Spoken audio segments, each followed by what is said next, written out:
starting soon. Come watch the rabbit, let's watch the rabbit, bringing entertainment to me and you.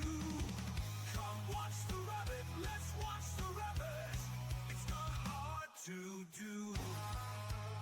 Get ready because the stream is starting now.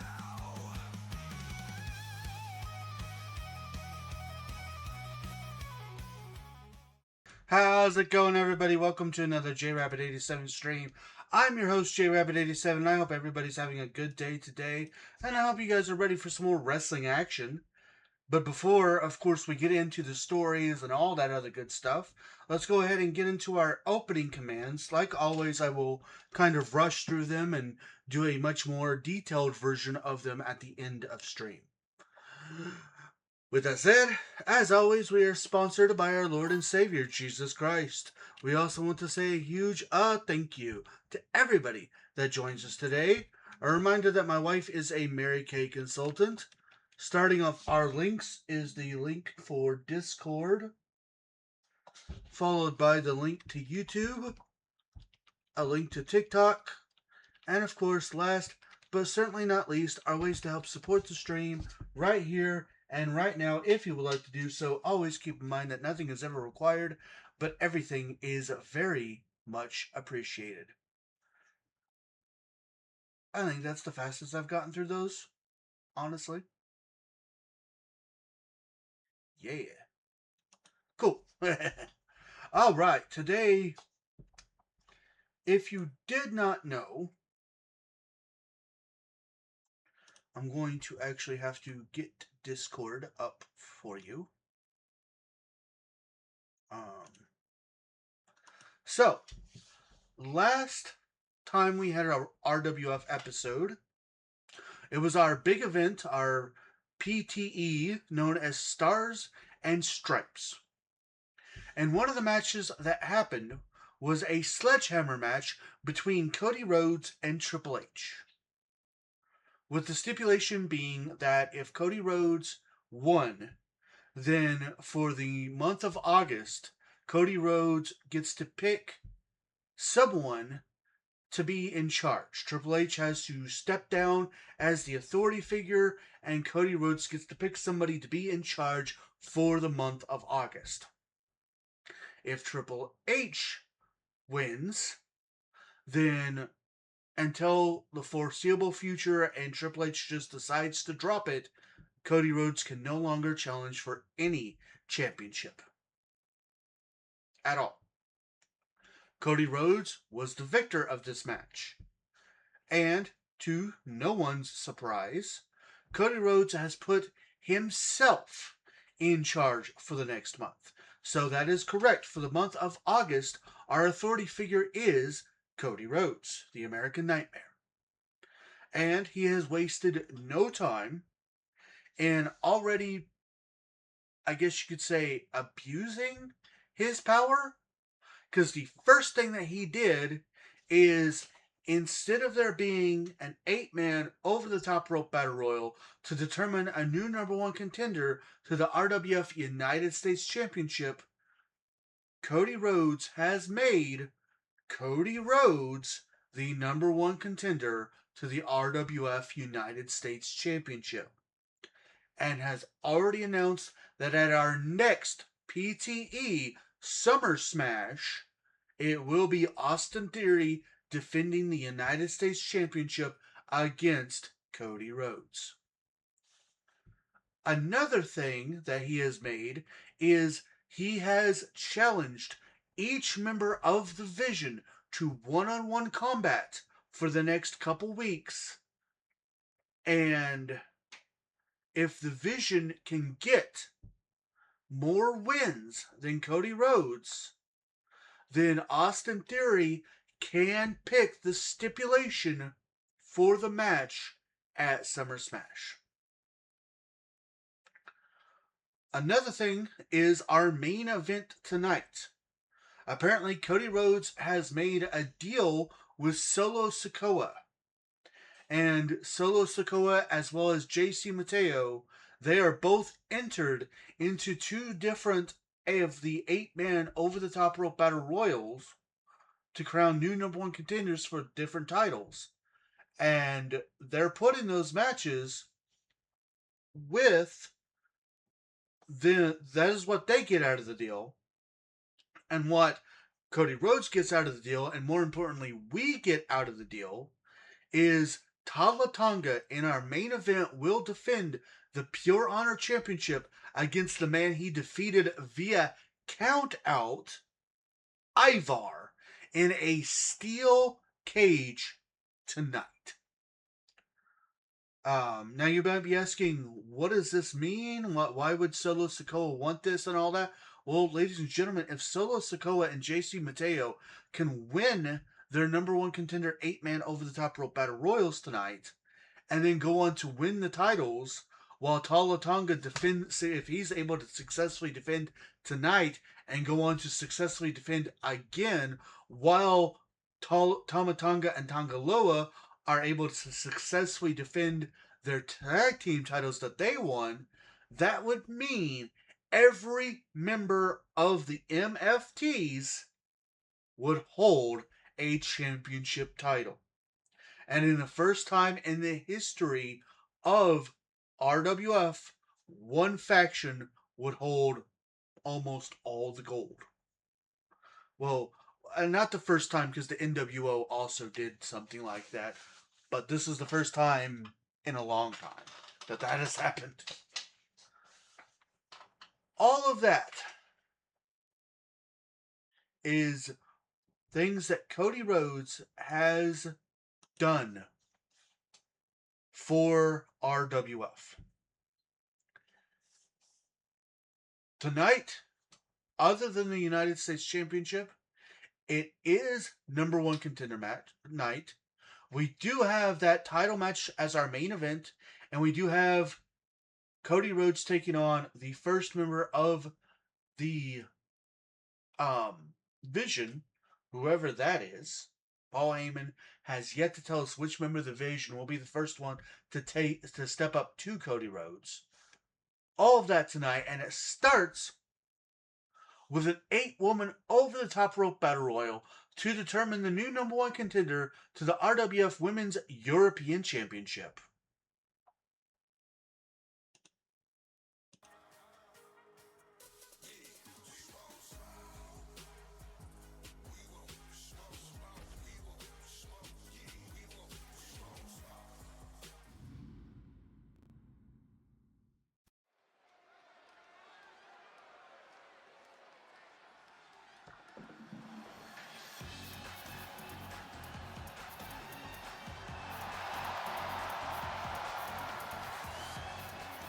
The following contest is an 8-woman battle royal.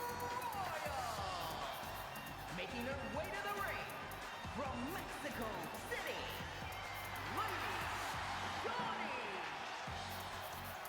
And here we have making her RWF debut, Lady Shani. Looking to make her name known throughout the world here in RWF. Wanting to make her debut the best debut she can. And of course, as always, as the last member of the 8 women is making her entrance, betting will commence for you guys to vote on who you think will win this match to go on to face Julia for the title at Summer Smash.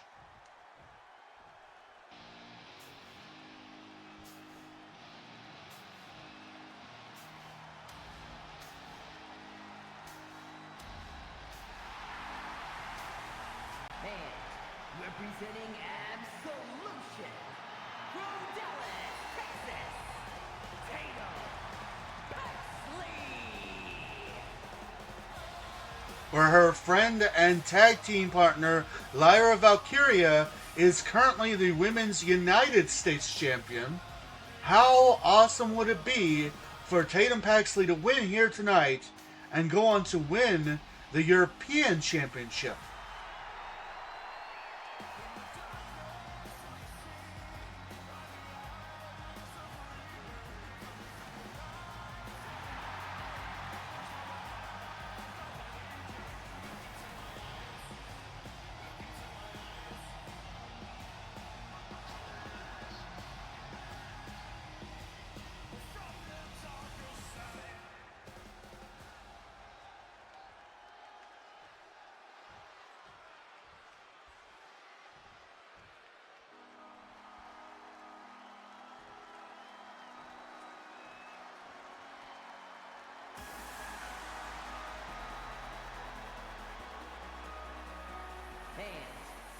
Representing the family from San Diego, California, LJ. And here comes the niece to Justine. LJ looking to make her name in singles action and make her aunt proud. Let's see if she can do it here tonight.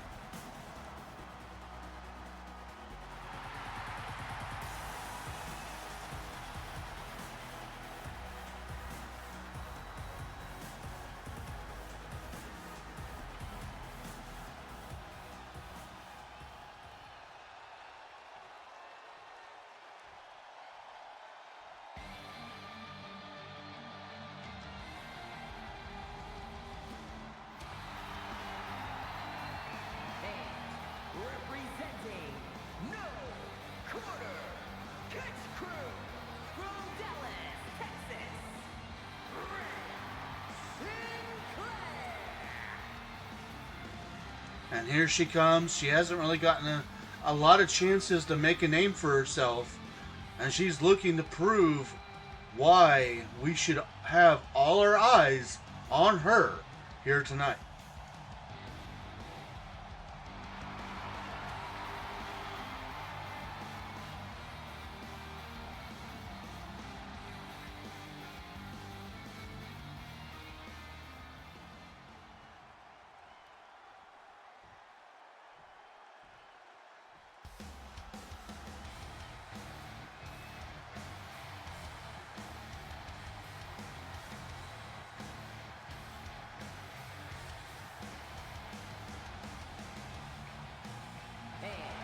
From San Fernando, Chile, Stephanie Baker.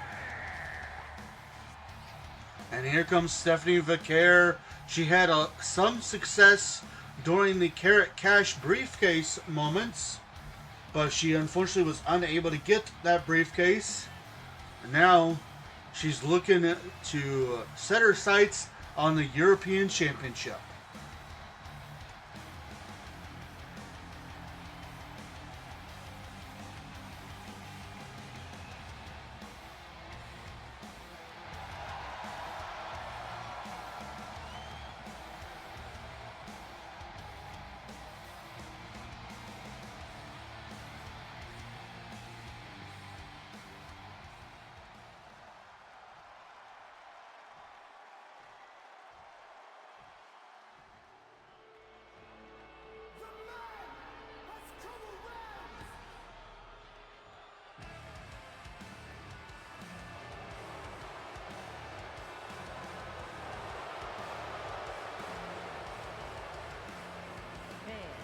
From Dublin, Ireland, the man,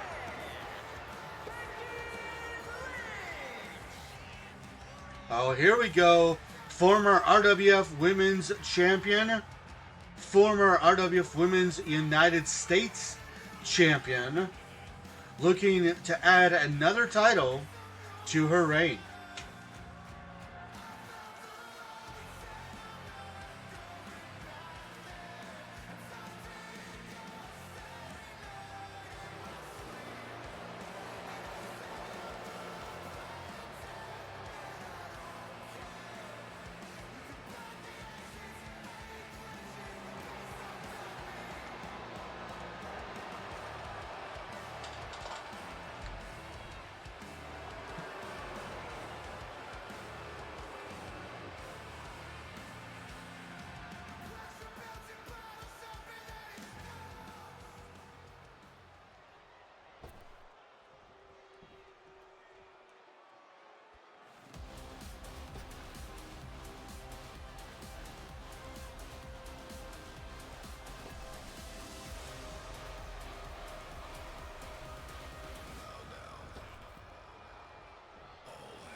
from the Queen City,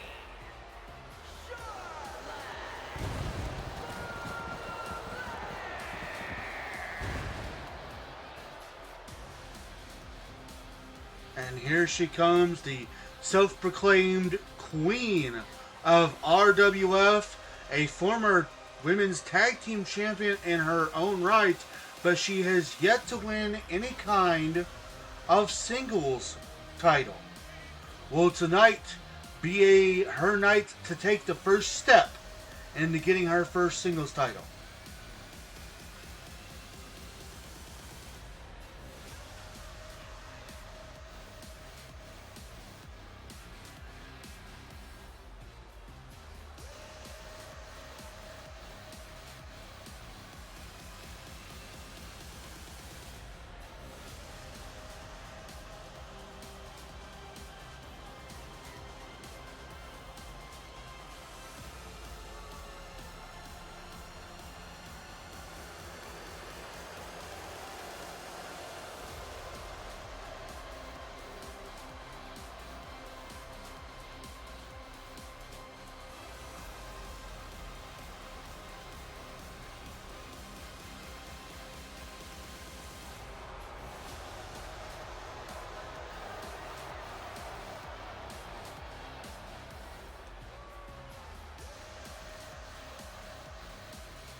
And their opponent, representing the Kabuki Warriors, from Osaka, Japan, Asuka! And I'll be honest, I was wondering if we were going to see Asuka. My sources say that Cody Rhodes gave her an opportunity to be named #1 contender for the Women's European Championship, just like he named himself #1 contender. And apparently Asuka said, no, I want to earn it. But we weren't sure if Cody was going to give her a spot in this match or not, and I'm so glad that he has, because Asuka is just one title away from being the first female Grand Slam champion, and that title just happens to be the Women's European Championship.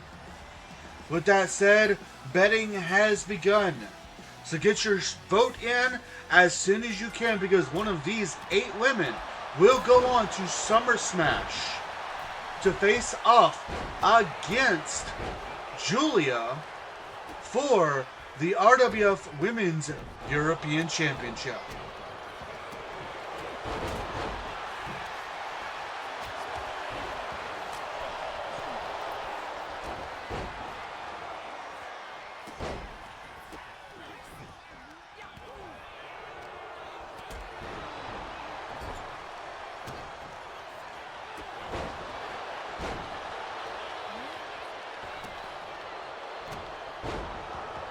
And what a night to make a name for yourself. Of course, August is my birth month. So all month long, we are kind of celebrating my birthday. And it kicks off with RWF here tonight. These #1 contender matches. And this one looks like it's going to be quite a doozy.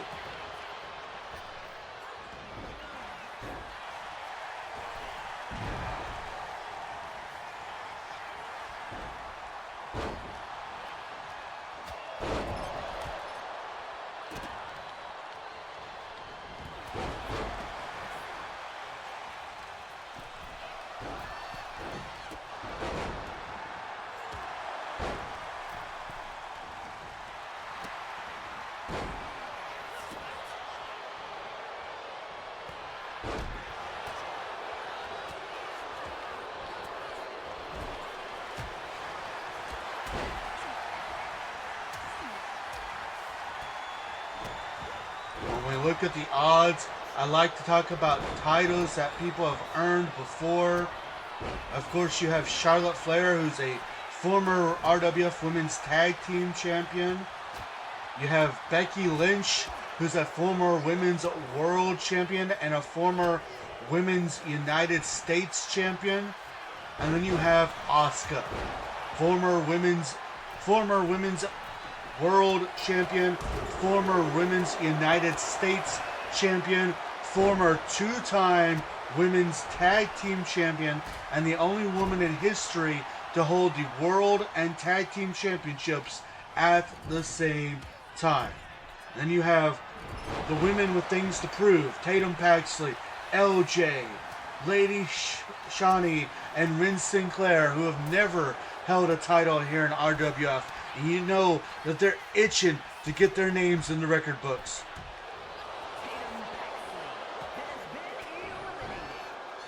Unfortunately for Tatum Paxley, the dream dies for the moment as she's the first one. And right there, Lady Shani, Lady Shani not the debut she was wanting, and it looks like Rin Sinclair has also been eliminated from this match. The numbers now dwindling.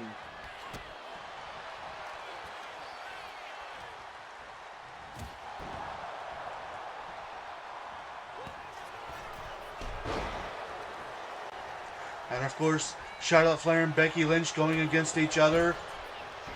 A lot of history in other companies there.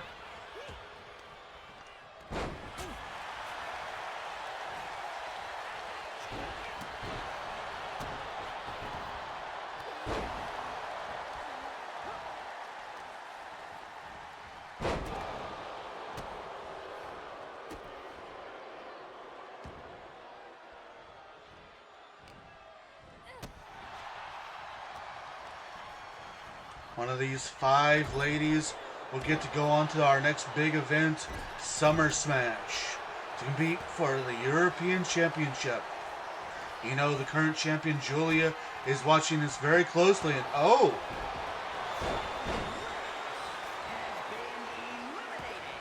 Not a good night for Becky Lynch.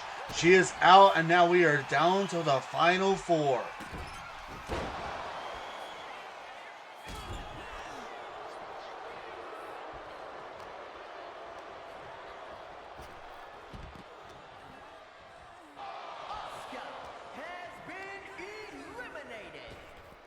Asuka unable to get the victory here tonight at Grand Slam Championship.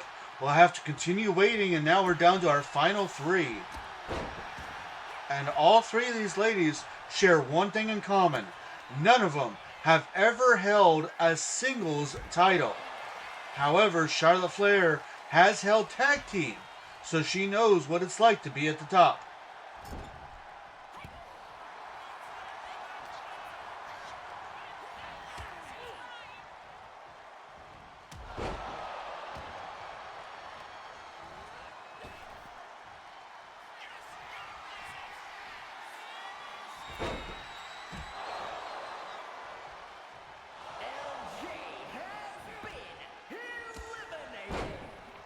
And with that elimination, we are down to our final 2. Charlotte Flair and Stephanie Vicaire. One of these 2 ladies is going to go on to face Julia for the Women's European Championship at Summer Smash. Oh, Clear had a chance to win here, but Stephanie Vicaire taking a little time to taunt. That may end up costing her.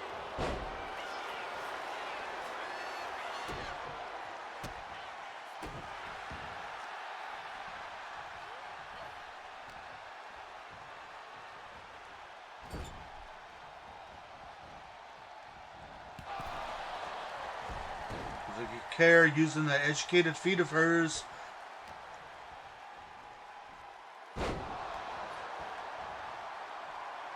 Vicaire just doing damage now, but will it be enough?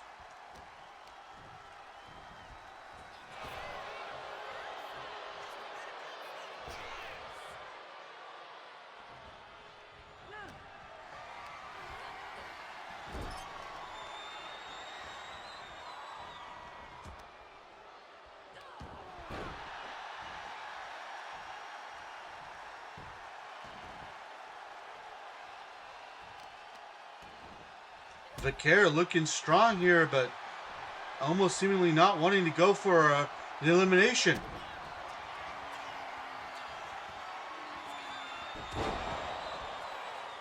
Big move by Vaquer, but can it be enough?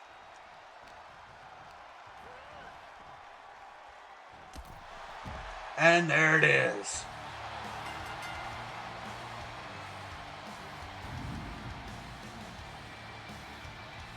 Here is your winner, Stephanie Vaquer.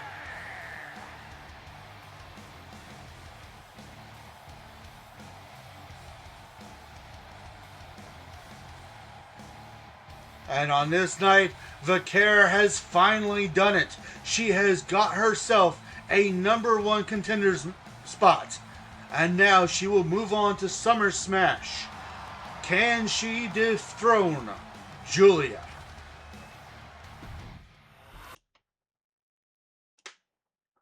Always exciting to see a new #1 contender. And excuse me while I just make sure that I have her name posted. Well, coming up next, we get another #1 contender. It's time to find out who is going to challenge Ricky Saints next. Yes, the following is an 8-man over-the-top rope battle royal to determine the new #1 contender to the RWF Intercontinental Championship.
Is an 8-man battle royal.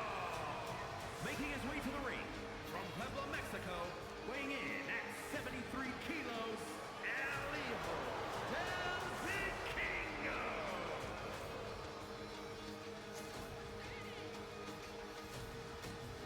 And here he comes, the son of the Viking, luchador legend. And I have been told that with the exception of one person, everybody in this match is a luchador.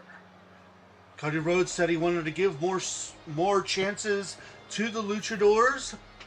So he did, with of course one exception being, well, you'll see.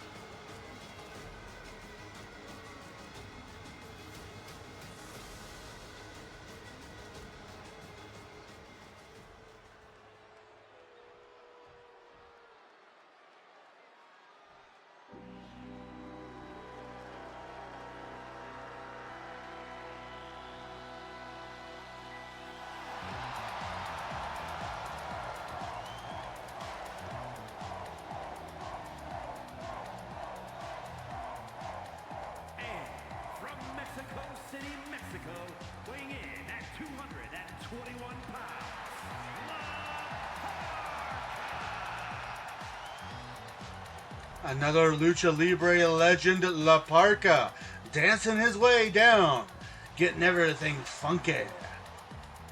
And just in time for spooky season, too.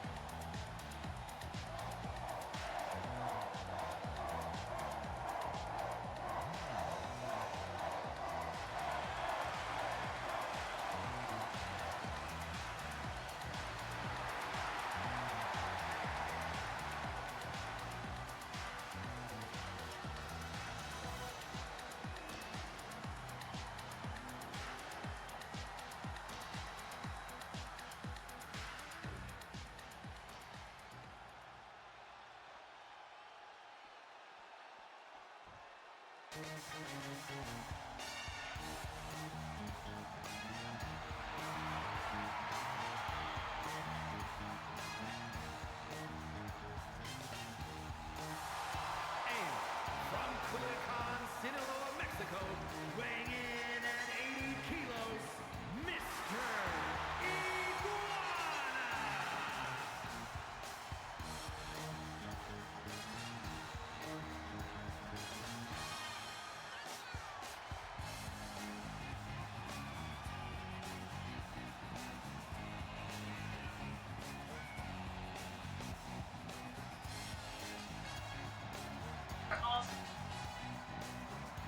Another Lucha legend. Yes, you heard my wife there for a second.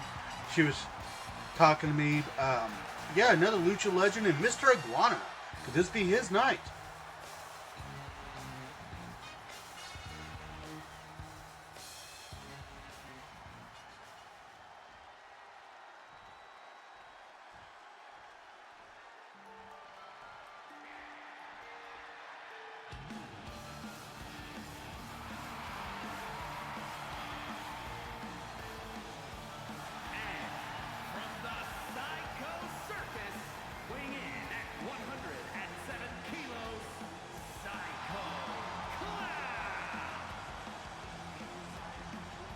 Another Lucha legend here, Psycho Clown.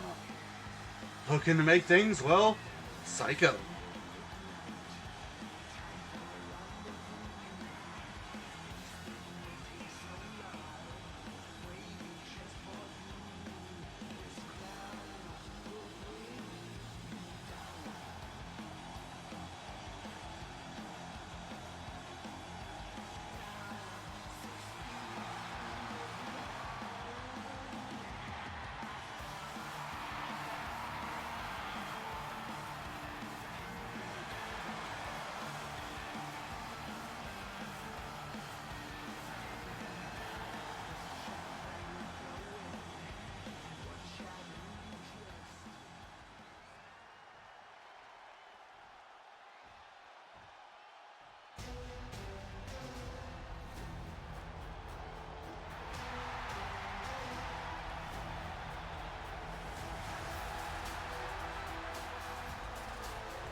And here he is. We actually haven't seen Axiom in quite a while.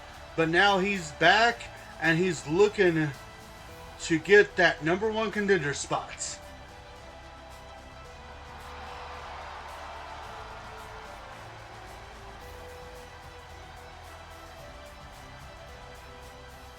There's going to be so much speed in this match. I don't know how we're going to be able to film it all.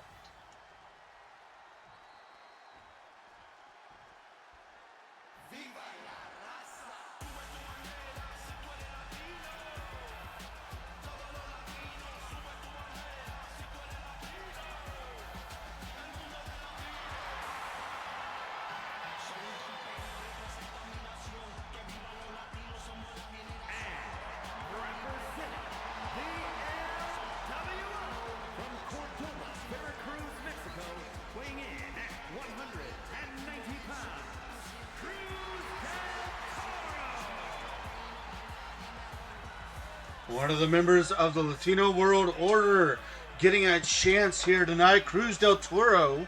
Another man that hasn't gotten a lot of chances, but thanks to Cody Rhodes, has one here tonight.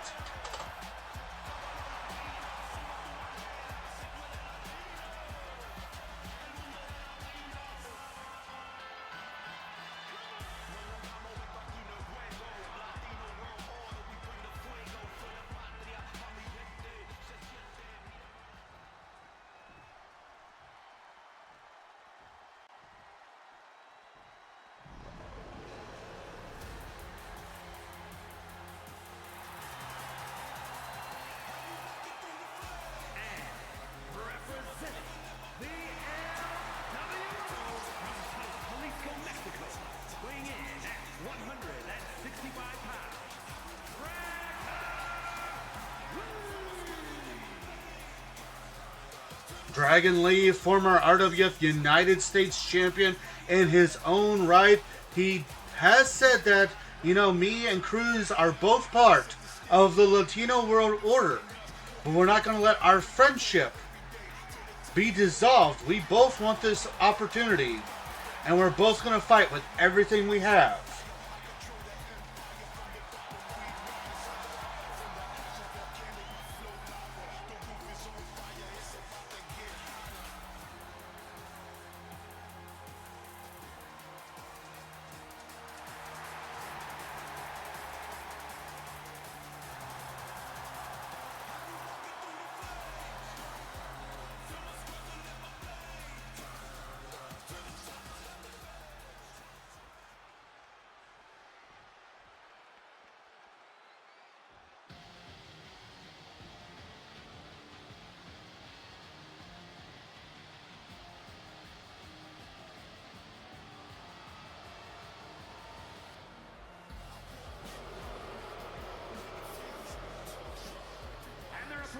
Representing MST from Honolulu, Hawaii, weighing in at 264 pounds, J.C.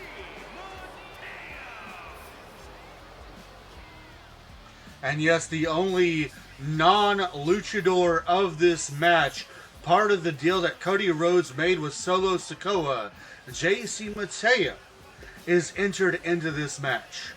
Which means if he can defeat all these luchadors, he can go on to face Ricky Saints for the Intercontinental Championship at Summer Smash.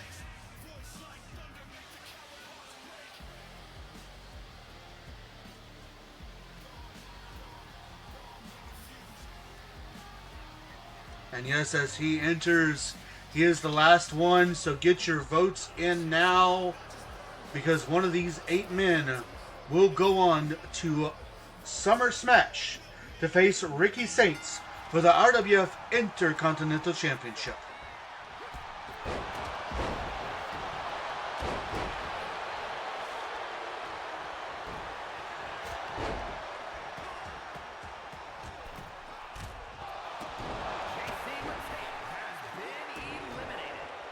And would you look at that, the first elimination is J.C. Mateo. So no, we don't have to suffer with an all MFT title reign.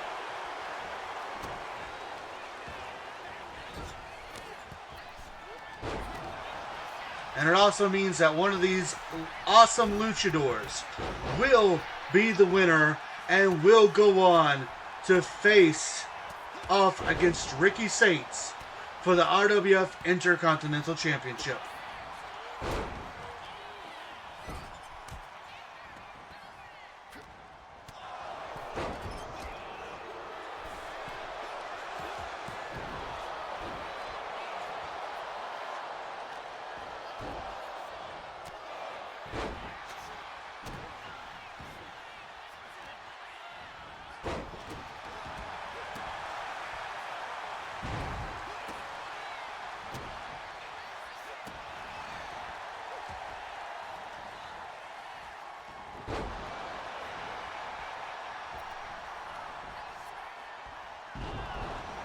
Oh, ladies and gentlemen, with all these luchadors in the ring, don't blink, don't look away even for a second, because you're gonna miss something.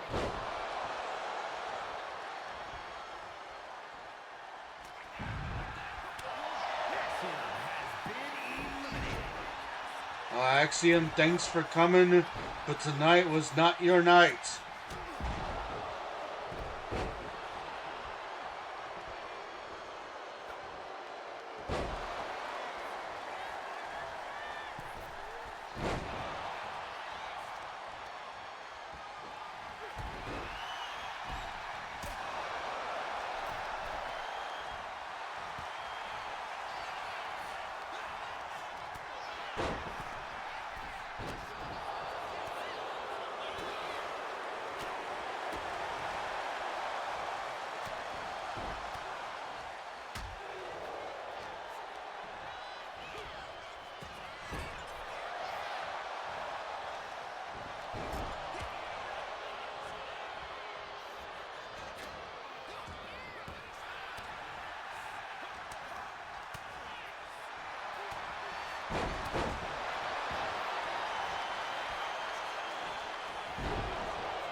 And there goes the clown. The clown is down.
And Mr. Iguana is out of this match, leaving us down to our final four. Of course, the only member of these final four that has ever held a title will be Dragon Lee, who's a former United States champion. So he knows what it takes to be a champion. But one of these other luchadors be able to take that title shot away from him? We'll see. And Cruz del Toro is out of this match, leaving us to our final three.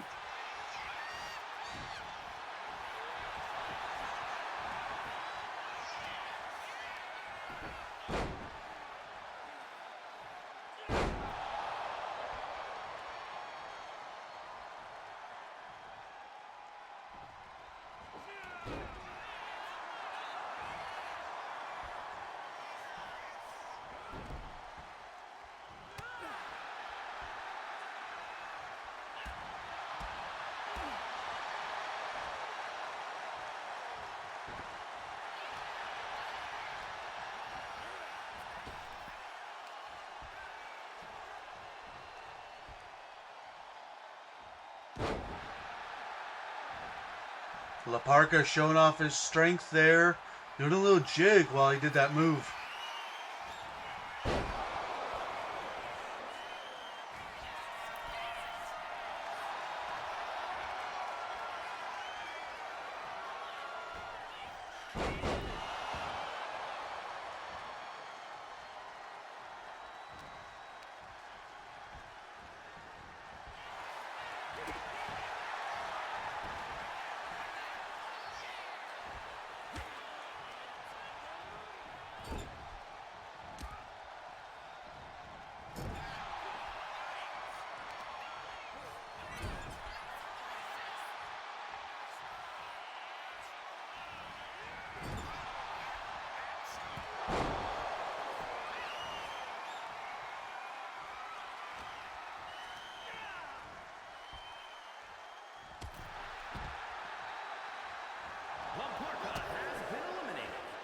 La Parca's elimination brings us down to our final two, Dragon Lee and El Hijo del Vikingo.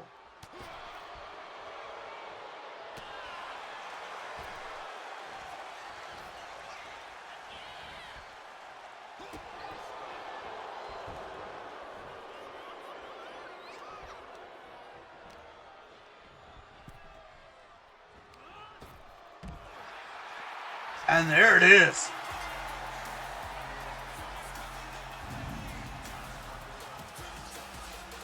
Here is your winner,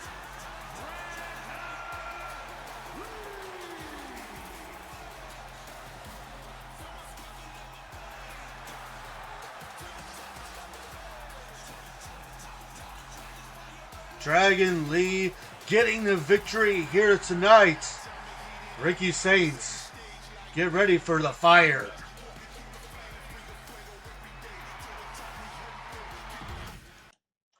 Alright, ladies and gentlemen, I need to do a quick be right back. I do apologize about that, but yeah, I will be right back.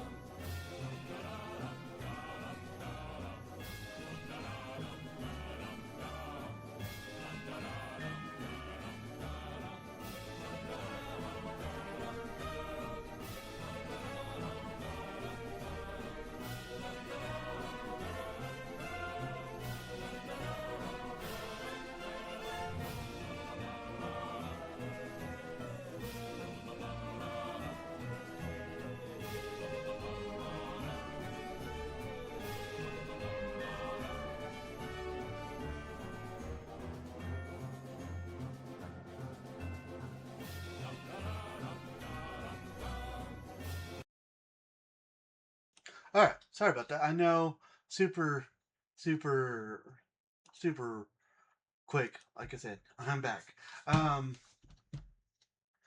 Just the time coming up next is some tag team action, playa. As it is time to find for the fatal four-way Falls Count Anywhere Tornado Tag Team match to determine the new number one contenders to the RWF Women's Tag Team Championships.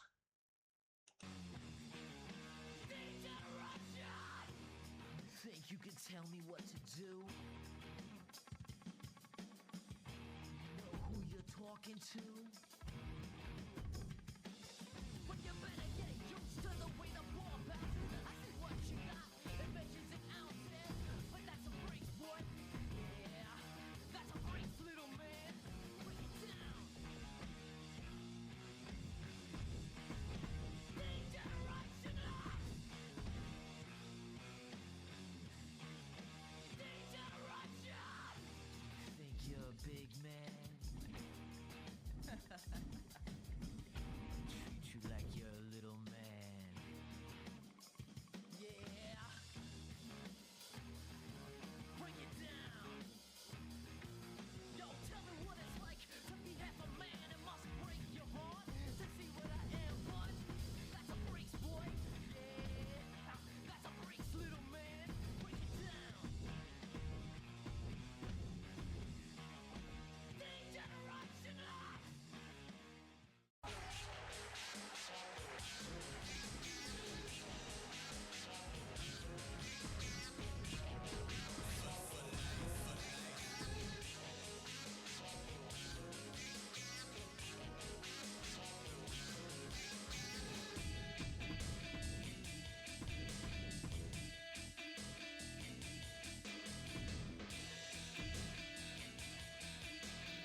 Well, look at this. Nia Jax reforming the bloodline with her, well, not blood sister, but someone who has married into the Samoan bloodline, Naomi, to reform this tag team here.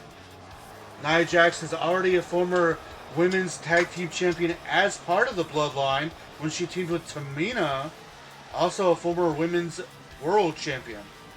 Well, this would be Naomi's first title if they win here and proceed to go on to win the titles as Summer Smash.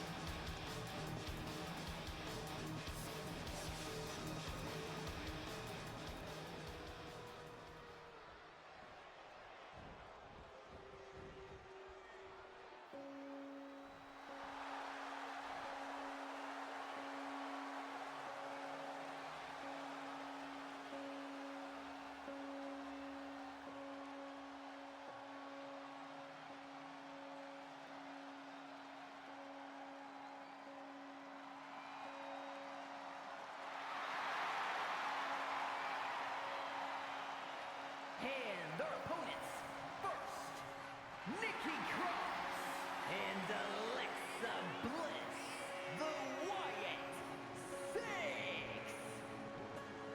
And here they come, former RWF Women's Tag Team Champions, the Wyatt Sisters,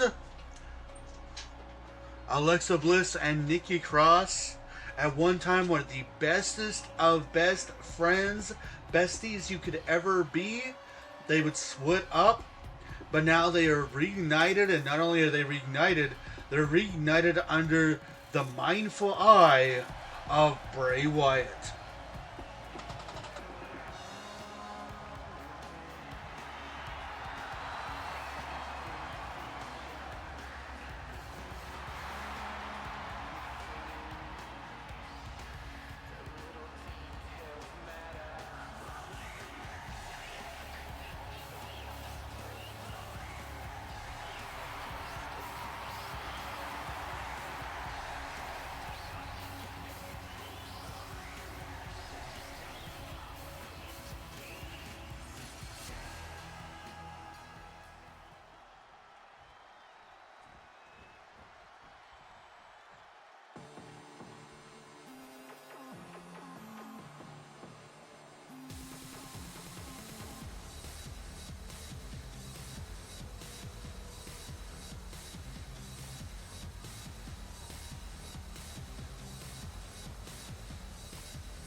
Making their way to the ring, Lita and Trish Stratus, the Trailblazers.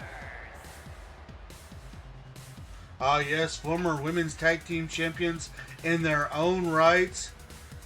In fact, the very first ever women's tag team champions. And of course, you can't forget about their singles history.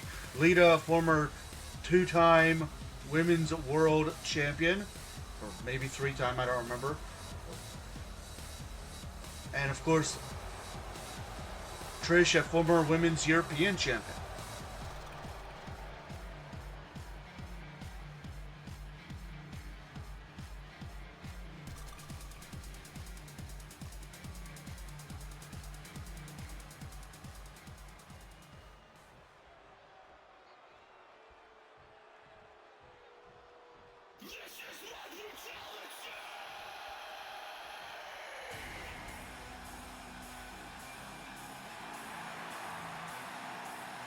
And their opponents, Rhea Ripley and China, the Power Oh, and how about this? Not only are they also former RWF Women's Tag Team Champions, but they're the ones who took the titles away from the Wyatt sisters. Rhea Ripley and China, the Powers of Pain, trying to make it themselves two-time women's tag team champions. And again, their singles history. China, former two-time women's world champion. Rhea Ripley, a former two-time women's European champion. And this match is set off.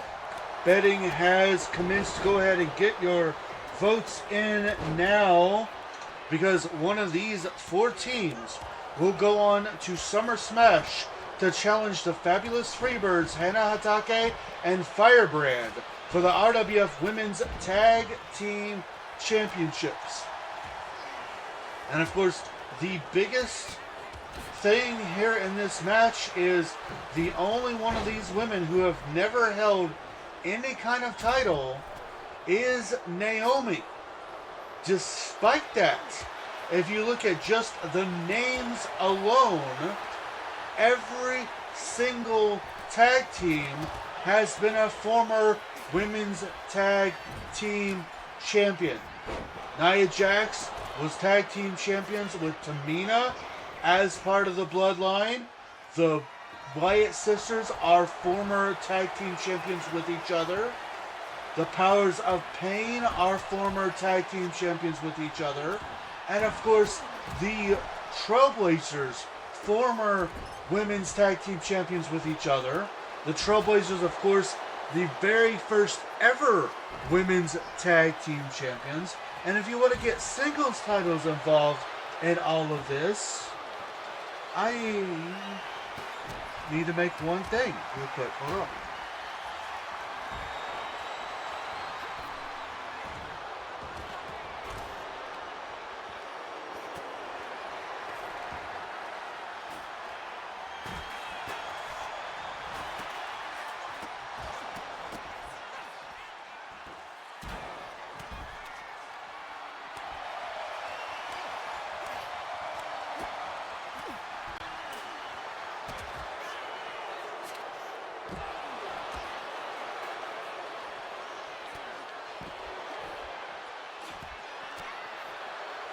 Alright, when it comes to singles titles, you got China, a former 2-time women's world champion.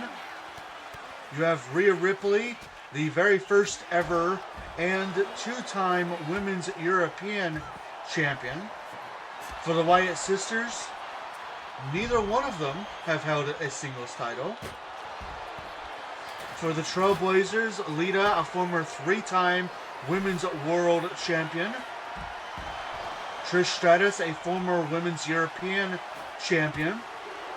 For the Bloodline, Nia Jax, former women's world champion. So pretty much everybody knows what it means to be a champion in some way, shape, or form. With the exception of Naomi. An interesting choice. People in the Bloodline have known to bring close friends and people who have married into the Bloodline into their tag teams and factions in the past. We'll see if that's a winning combination here tonight.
can't quite get a good look at Nikki Cross's face, but I think they finally fixed the glitch where she doesn't remove her mask for matches.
Here are your winners, Rhea Ripley and China, the powers of pain.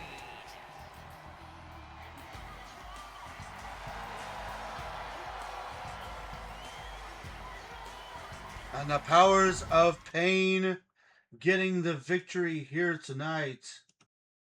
Becoming #1 contenders again. We'll see if they can become tag team champions again. And I just realized I have not been doing the thing where of keeping the track of stuff. I am sorry.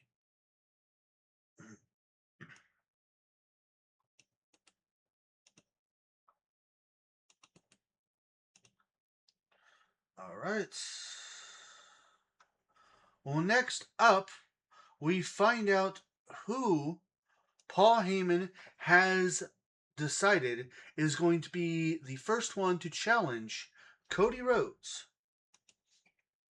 Which I need to put.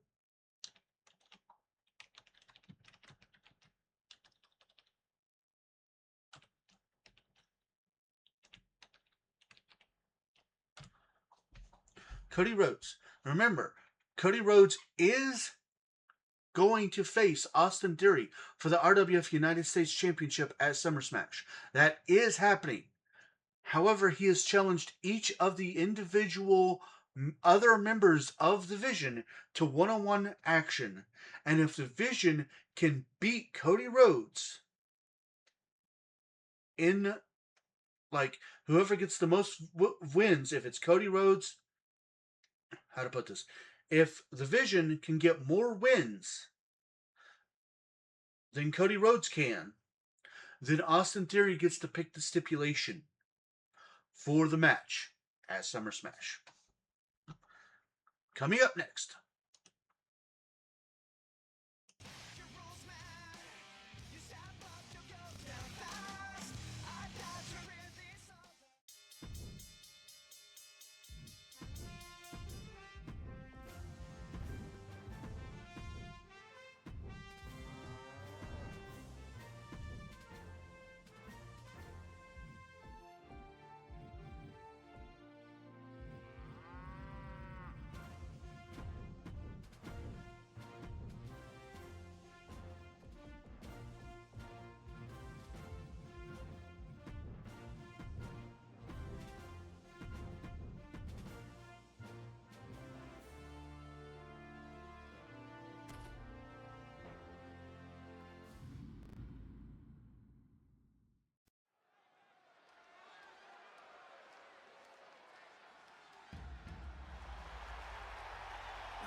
here he comes. Like I said, it was no surprise that he put himself in charge. It was also no surprise that he's going straight for the United States Championship.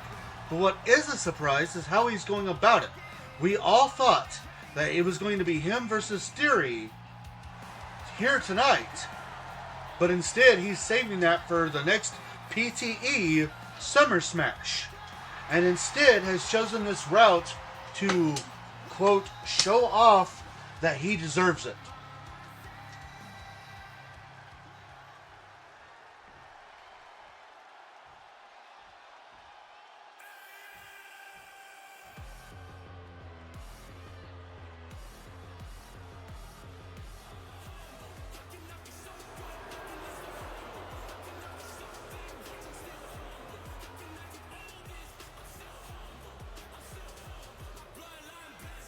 And his opponent, accompanied by the Oracle, Paul Heyman, representing the Vision from Cleveland, Ohio, weighing in at 220 pounds, Logan Paul. We know now that it is the Maverick, Logan Paul, who will be facing off against Cody Rhodes first for the Vision.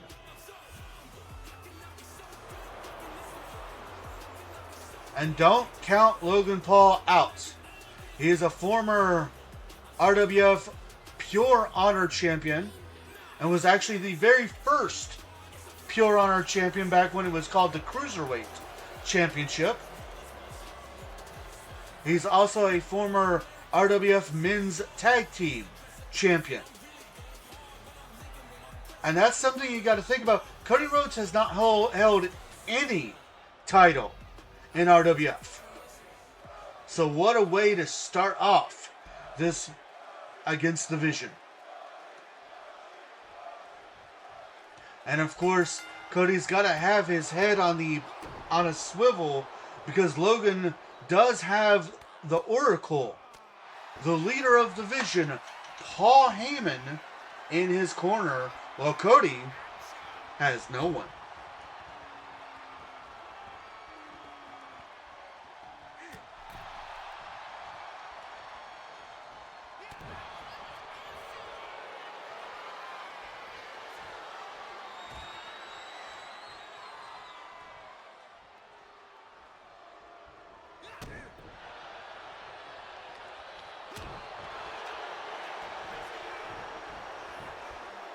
Small package there by Cody Rhodes, but only a 1 count. A reminder of how this all went down. This all started because Cody Rhodes felt that the 8-man over-the-top rope battle royal style of winning the #1 contendership spot wasn't fair, mainly to him, because he could never win one. And he believes, and he felt that it was extra not fair that when Scott Steiner decided to just give out a title shot, that Bray Wyatt got that title shot and Cody Rhodes did not. And Cody has been very, very vocal about how he should be the United States Champion because he's the American Nightmare. Despite this, Cody has never had a chance to compete for that title, which he believes that he would win because he's the best choice to be United States Champion. So time and time again, he has challenged and done 8-man battle royals, but is unable to win the #1 contendership spot. Now that Triple H is in charge, he blames Triple H for this. So he challenged Triple H to a one-on-one match where if Cody Rhodes were to win that match, which he would go on to do, he would get to choose, at least for the month of August, and only for the month of August, who would be put in charge of RWF. Cody would win that match and go on to put himself in charge, giving himself, and the first thing he would do is give himself the automatic #1 contendership to the RWF United States Championship. Pinfall attempt after the crossroads, and I kick out at 2. The late AOA, welcome in, Bruda. I'm just recapping how Cody Rhodes is in this spot here. Of course, Bray Wyatt would lose the United States Championship to Austin Theory at our last PTE, Stars and Stripes. And we all expected Cody Rhodes to automatically put himself in a title match, but instead he named himself #1 contender, saying that he will face Theory at the next PTE. And instead of making it a title match, he's made these one-on-one matches against members of the Vision and added to where if the Vision can beat him in a War of Momentum, then Austin Theory can choose the match stipulation for Summer Smash. And we have our first of the men who will face Cody Rhodes being Logan Paul. And like I said, you can't count Logan Paul out. Back when the Pure Honor Championship was called the Cruiserweight Championship, Logan Paul was the very first one to hold that title. So former Pure Honor champion. He's also a former men's tag team champion, along with The Miz holding those titles for several months. Very dominant tag team champions. And of course he has the Oracle, Paul Heyman, in his corner.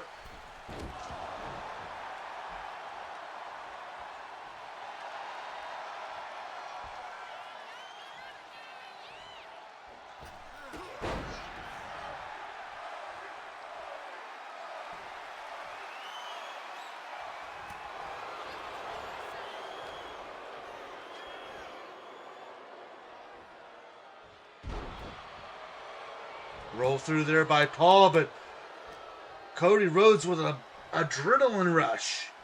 Adrenaline in his soul. Something. Cody Rhodes with, skull-crushing finale. Went for that punch there, but Rhodes able to reverse into a crossroads. Second one of the match. And Cody Rhodes not done here.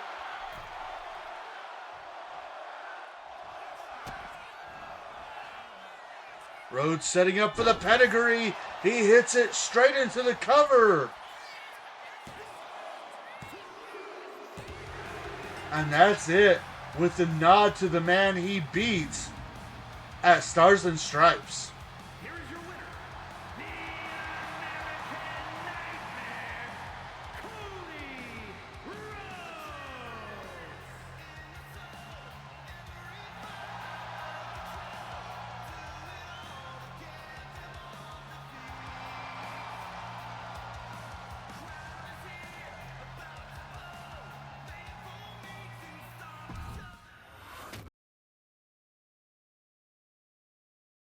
And Cody Rhodes getting the first point in his War of Momentum here tonight.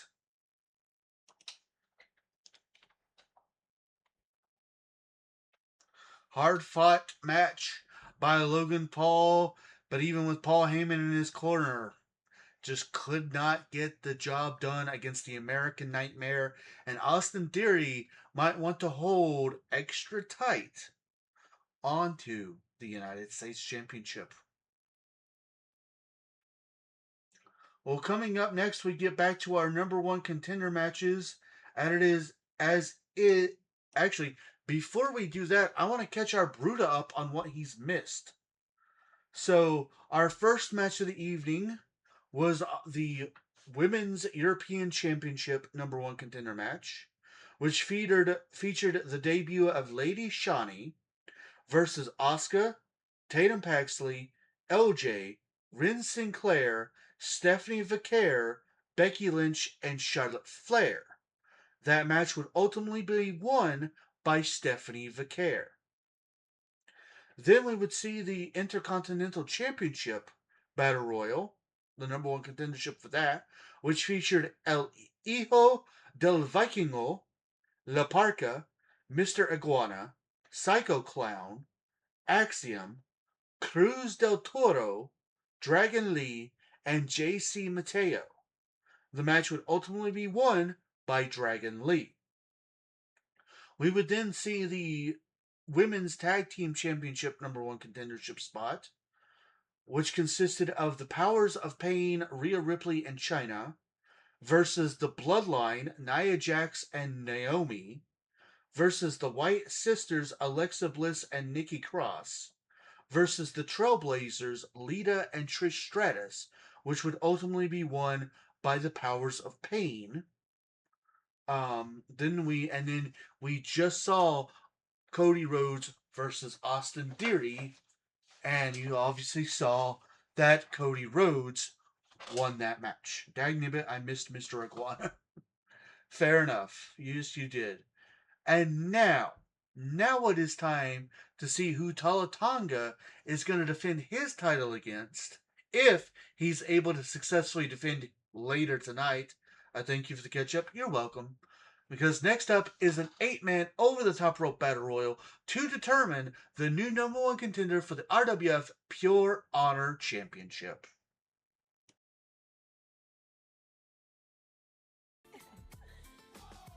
When will you learn? I'm the queen and I'll put you in your place.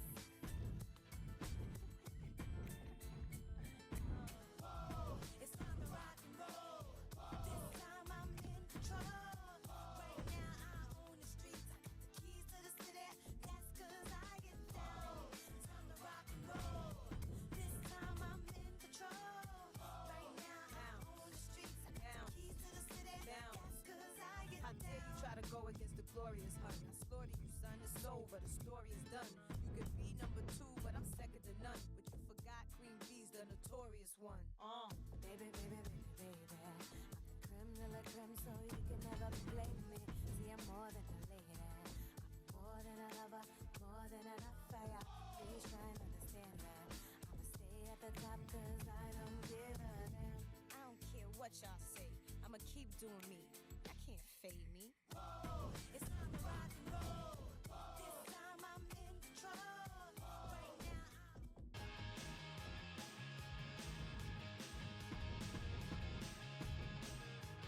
Called my chick on the phone last night. Her mother said she was gone for the night. She had 2 tickets to a rock and roll show to see her working class hero. So I jumped in my car and I cruised downtown. I could hear the music playing from a mile around. So I got me a ticket and I walked inside. I could see him standing there in the spotlight. Eat your heart out, Rick Springfield. Cause she's my girl and she always will be the only girl for me. Ain't no rock and roll singer gonna take her away from me.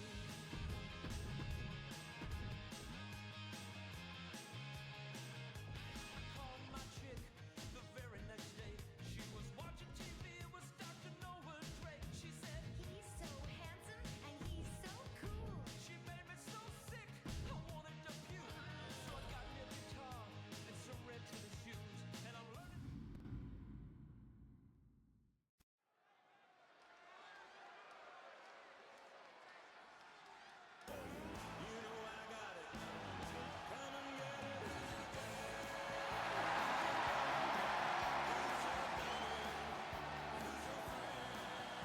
The following contest is an 8-man battle royal.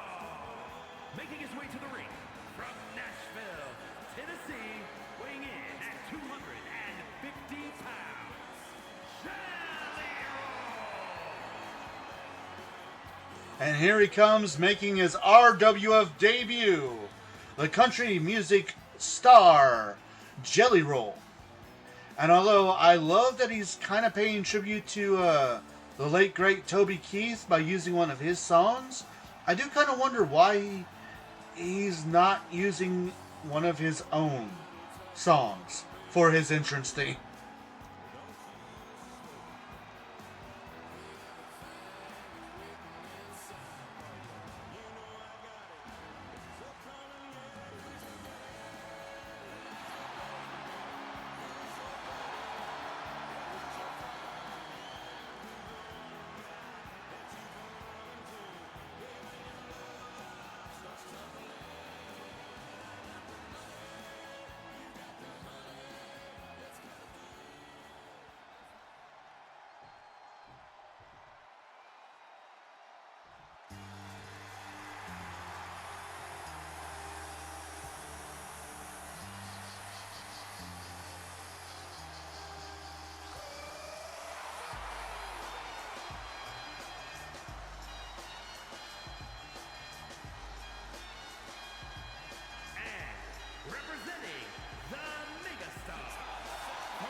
We talked to John Cena, and he said that he wants the Pure Honor Championship. He believes that the MFTs holding it makes it anything but pure and honorable. And if there's one person on the RWF roster who knows what it means to be pure and honorable, it's the man who represents hustle, loyalty, and respect. And if he's got at least one more title run in him, he wants it to be the Pure Honor Championship.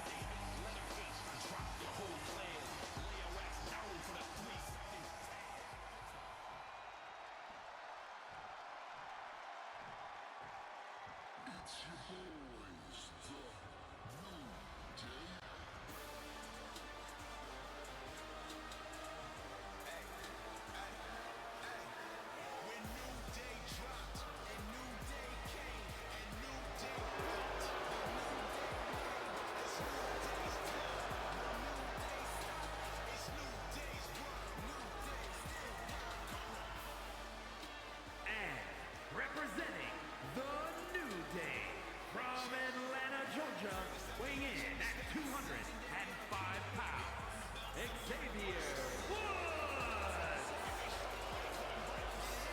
Former RWF Men's Tag Team Champion, as well as a former RWF Intercontinental Champion, Xavier Woods says he's not done in RWF yet. Other companies may not see the value in him and Kofi, but he's going to prove he has what it takes here tonight.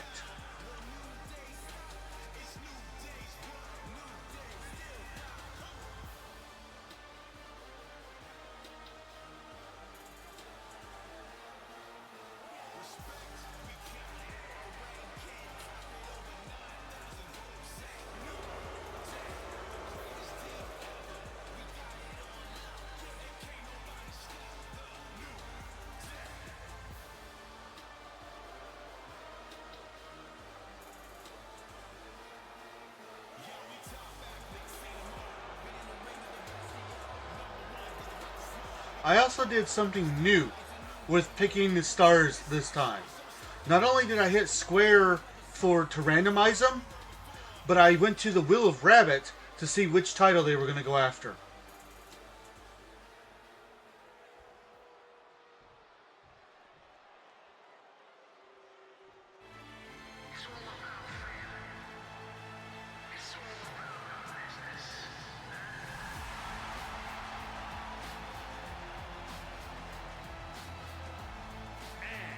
From Chicago, Illinois, weighing in at 240 pounds, Tony D'Angelo.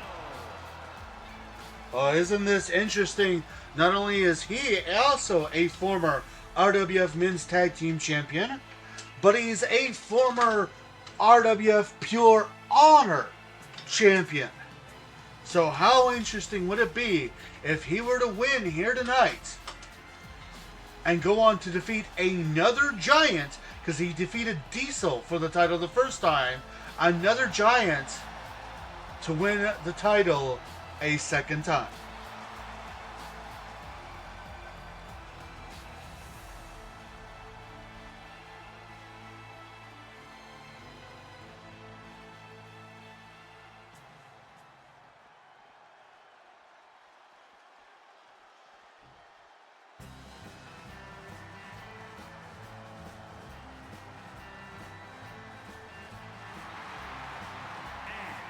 Representing Team Hardcore from Amarillo, Texas, weighing in at 247 pounds,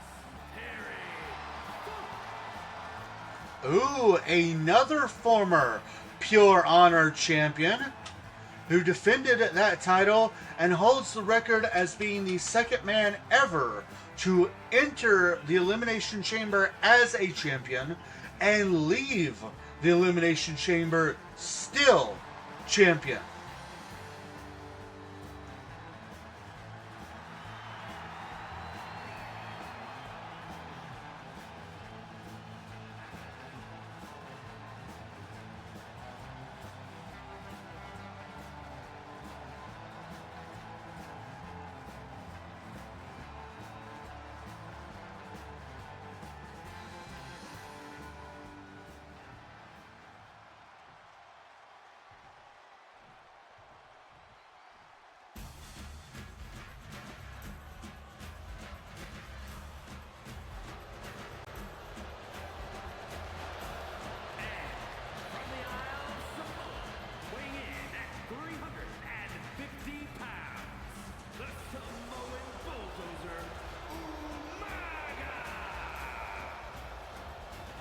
former RWF Intercontinental Champion.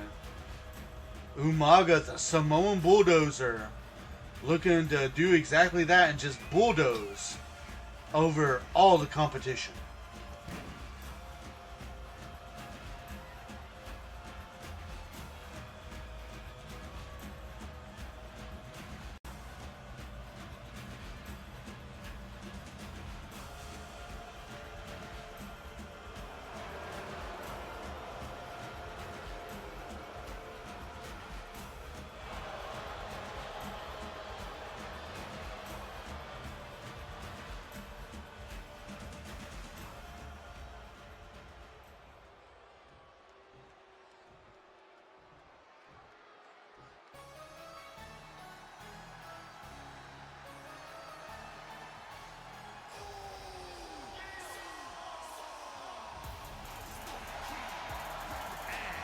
Representing the Usos from San Francisco, California, weighing in at 251 pounds, Jimmy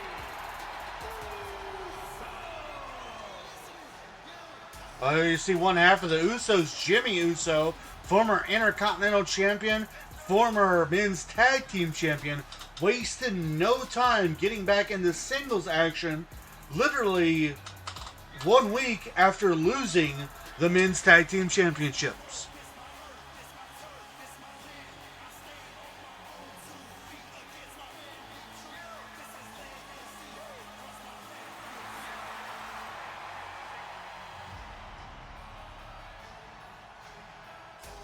I almost considered not adding him in just because of how many times we see the Usos and Samoans.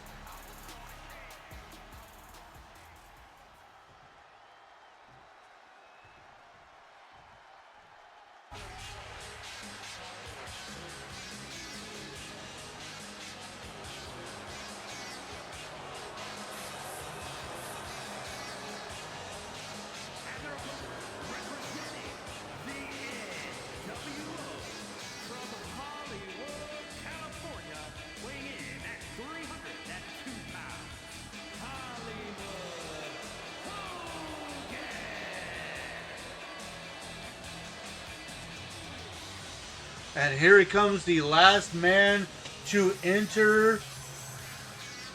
A man who also is a former heavyweight champion and helped Eric Bischoff take over RWF at one point in time. Repping the black and white, Hollywood Hogan.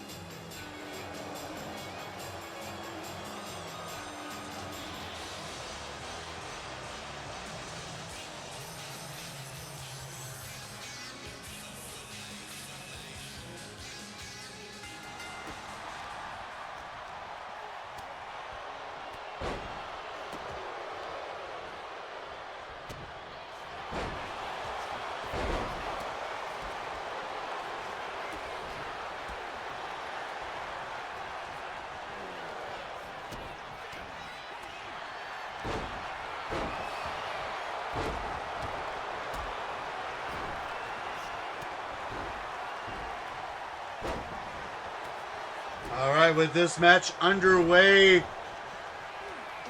get your votes in now because one of these 8 men will go on to face Tala Tonga for the RWF Pure Honor Championship at Summer Smash. Actually, I'm speaking too soon. They may face Tala Tonga. They may, or they could be facing Ivar. Because remember, Tala Tonga defends the Pure Honor Championship against Ivar in a steel cage match later tonight.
And the Hulkster is out. Perhaps he needs to stop the NWO and go back to saying his prayers and eating his vitamins, as he's the first one eliminated from this match.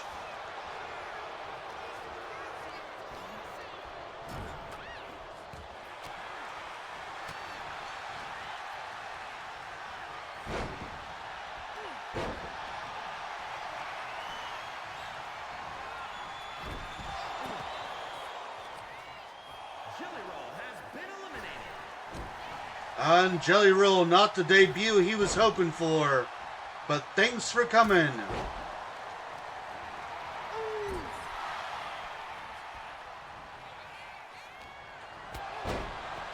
That is also both of my picks gone out of this match.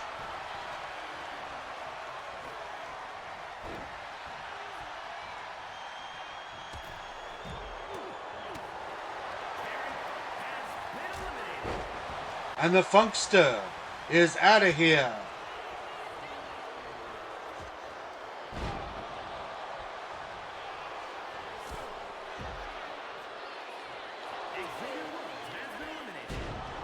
Xavier Woods eliminated. We are now down to our final four. 2 Samoans, an Italian, and a rap star.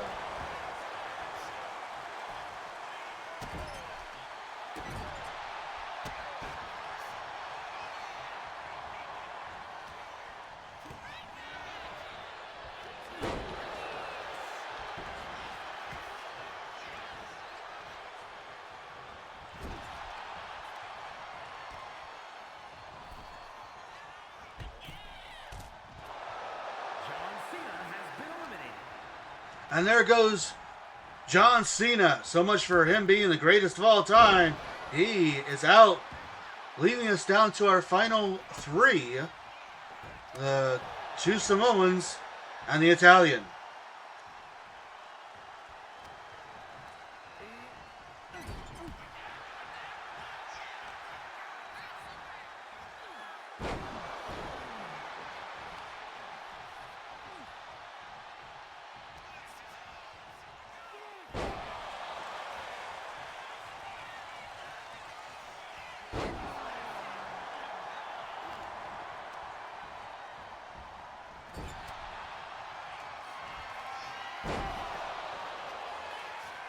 Tony D'Angelo almost fighting for his life against these 2 members of the Bloodline.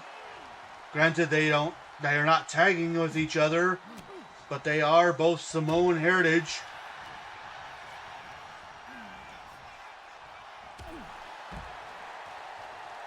Tony D'Angelo has been eliminated. And there goes D'Angelo, leaving it down to Umaga and Jimmy Uso.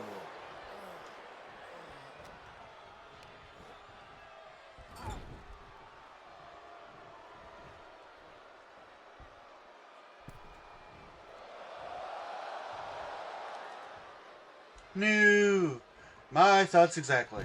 And there it is.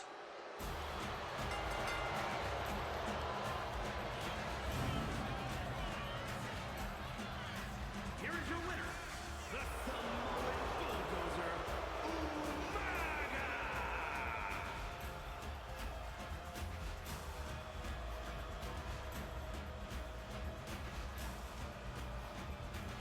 Also, the Samoans sure have good luck in RWF. You're not wrong. And part of me hates it, part of me likes it. What are you going to do when you let the computer do things? Alright, let me make sure that I get Umaga.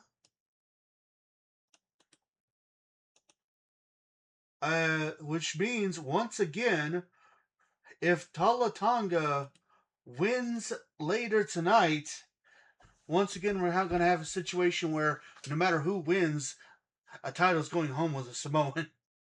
Because it would be Talatanga versus Umaga. Oh boy. Well, coming up next is an 8-woman over the top rope battle royal to determine the new number one contender to the RWF Women's United States Championship.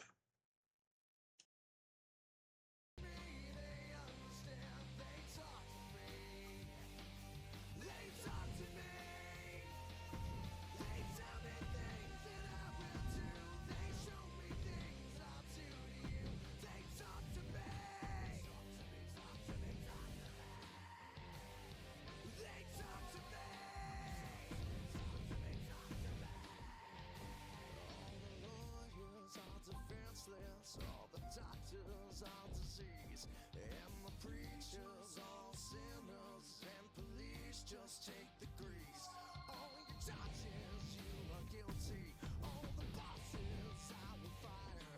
All your bankers will have losses. Politicians all are liars. I hear voices crying. I see heroes dying. I taste blood that's trying. Feel tension rising. I hear voices in my head. They counsel me.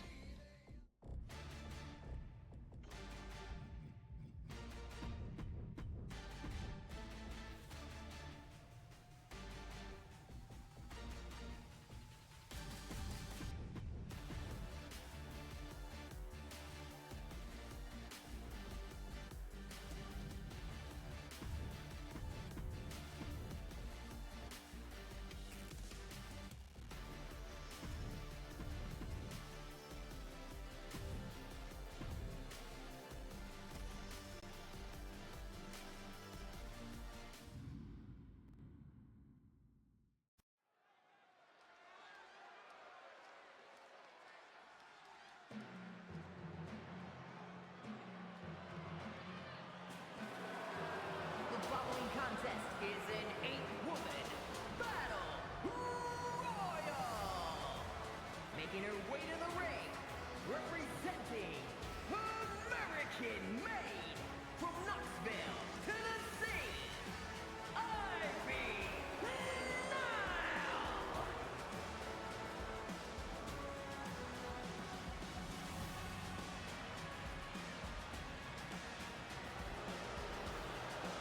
And the woman who feels that she represents the United States title more than any other woman, looking for her first singles championship, former RWF Women's Tag Team Champion in her own right. We'll see if she can take that first step here tonight.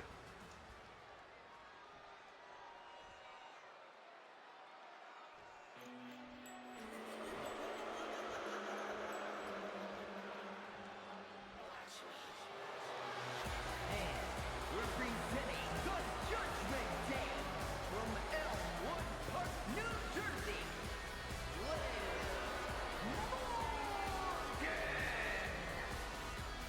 Another former Women's Tag Team Champion, Liv Morgan, looking to make her first singles title be the Women's United States Championship.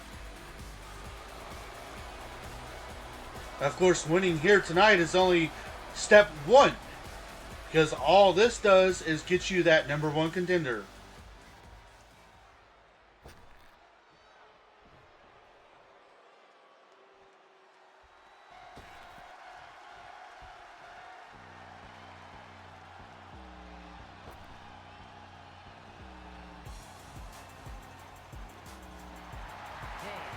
from Tokyo, Japan, Io Sky. Another woman who talk about having opportunities that just seem to slip out from underneath her grasp, and that is Io Sky. Now, she is a former women's tag team champion, but of course she was stripped of that due to an insane rule in the contract. She has tried so hard to win a championship. She has been number one contender on a couple occasions, but she just can't seem to capture that title. Will tonight be her night to finally get the number one contendership again? And will Summer Smash be the night for her to finally get her first championship. Glamour is forever.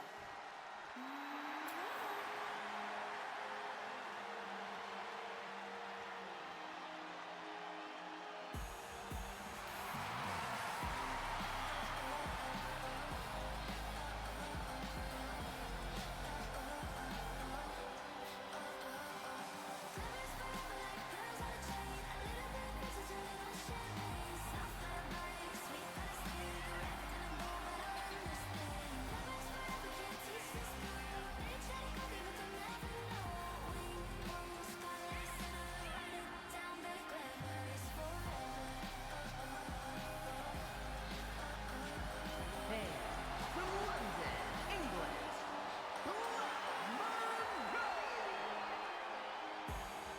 Blake Monroe made her debut during the cash matches, but this is her first time since then that we've seen her.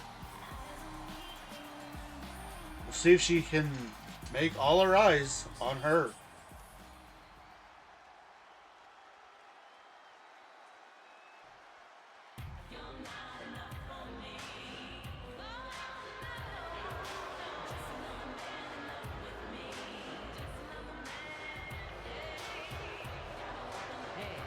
from Blackcott, Florida,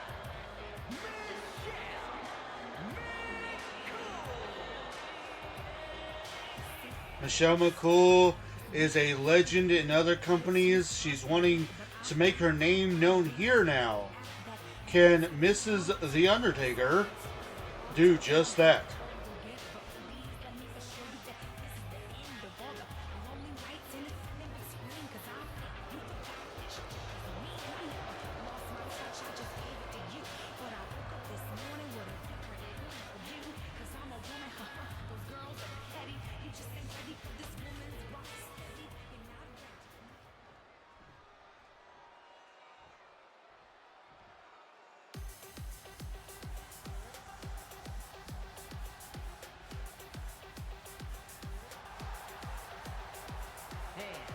from Las Vegas, Nevada, Psycho Sally.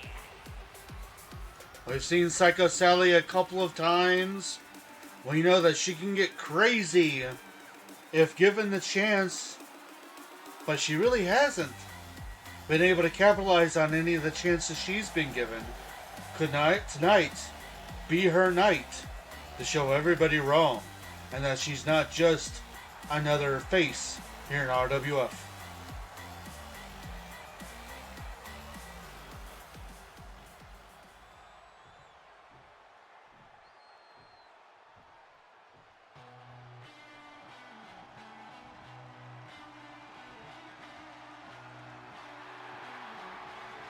And from Calgary, Alberta, Canada, Josie J. Here comes a woman who had a lot of issues with a former woman on the roster named Yuri. Now Josie Jane looking to erase those past memories and start anew.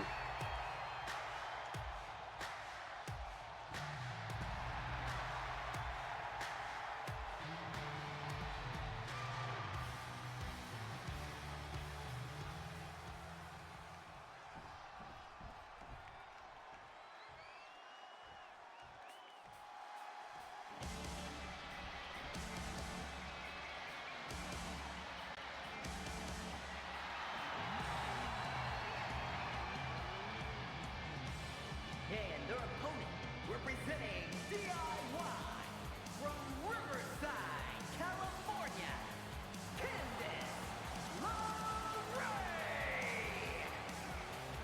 And here we go, the final member to enter this match, former Women's European Champion, Candice LeRae.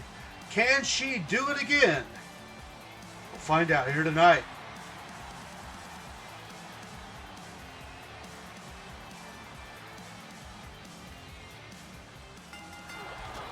All right, get your betting in now as one of these 8 lovely ladies will go on to face Lyra Valkyria for the RWF Women's United States Championship at Summer Smash.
And the Genius of the Sky, Io Sky, the first one eliminated from this match.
Michelle McCool and Liv Morgan both eliminated.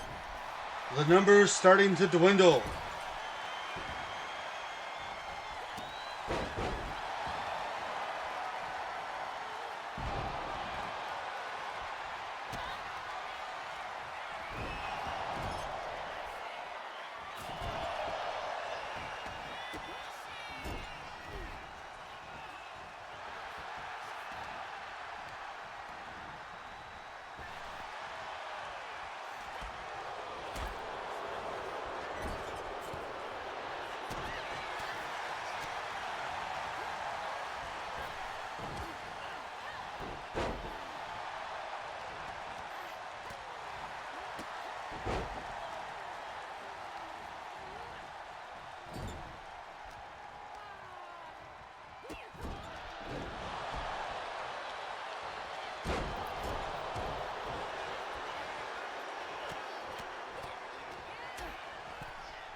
Well, thanks for coming, Blake Monroe.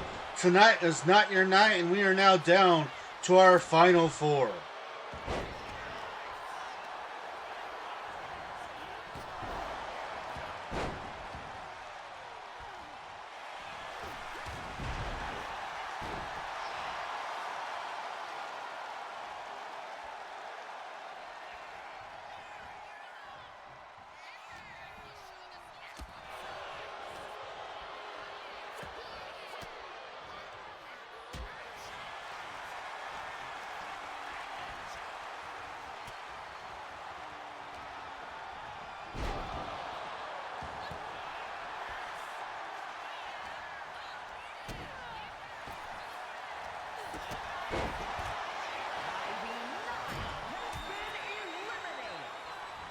There goes America's sweetheart, Ivy Nile, is down for the count.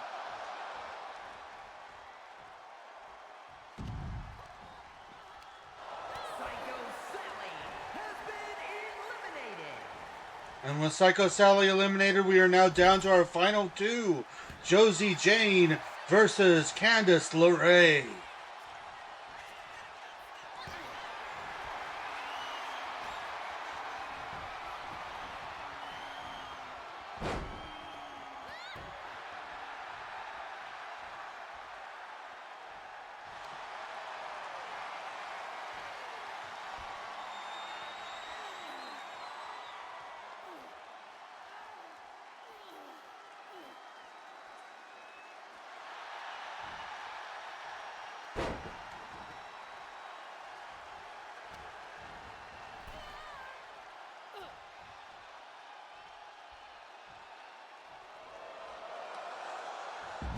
And that's it.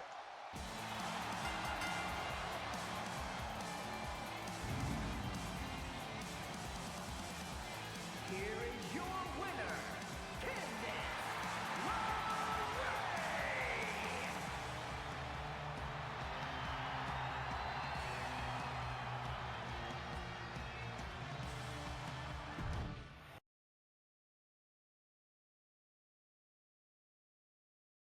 Candice Candice LeRae getting the victory. And quite possibly could be one step closer to adding a second title.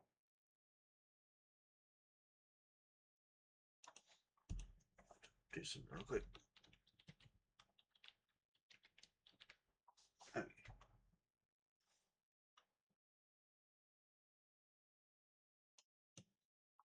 Was it really?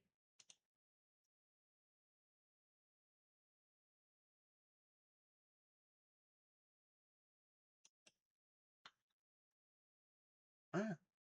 We only have 4 more matches. Nice. Well, coming up next is the Fatal 4-Way Falls Count Anywhere Tornado Tag Team match to determine the new number 1 contenders to the Men's Tag Team Championships.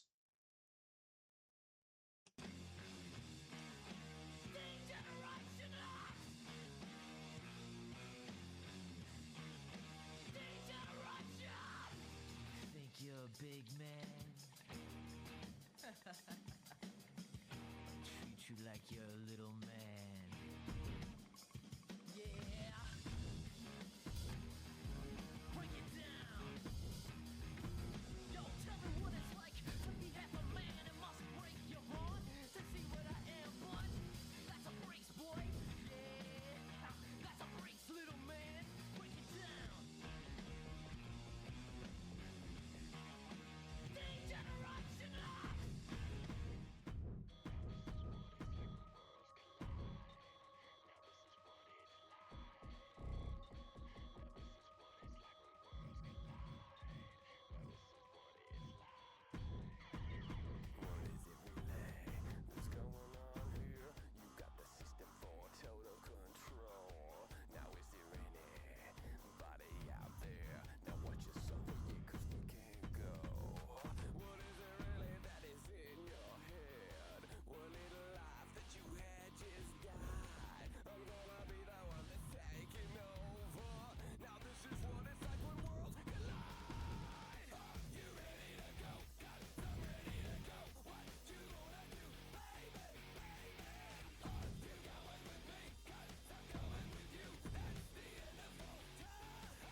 McDunn, and Tyler Bates, New Catch Republic.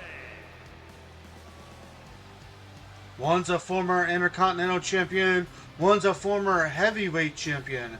Now they look to take over the Tag Team division.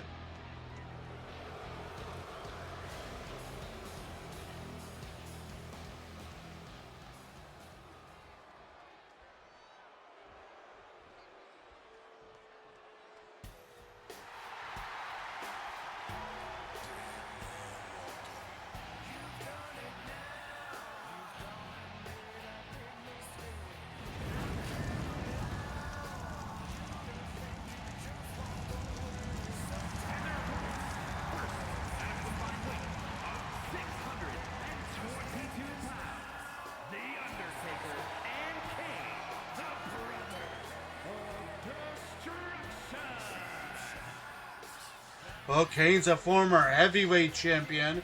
Undertaker has yet to win any title, but he's kind of gone back to just being himself. But he says the darkness is there, and he'll use it when needed, but he's just Undertaker. We'll see if Undertaker and Kane, the Brothers of Destruction, can get the #1 contendership here tonight.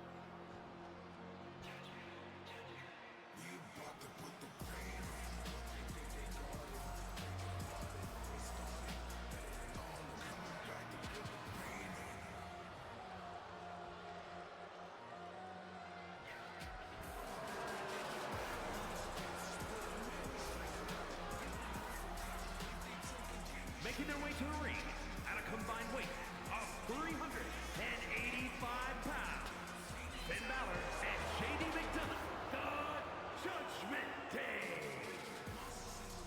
And here we go.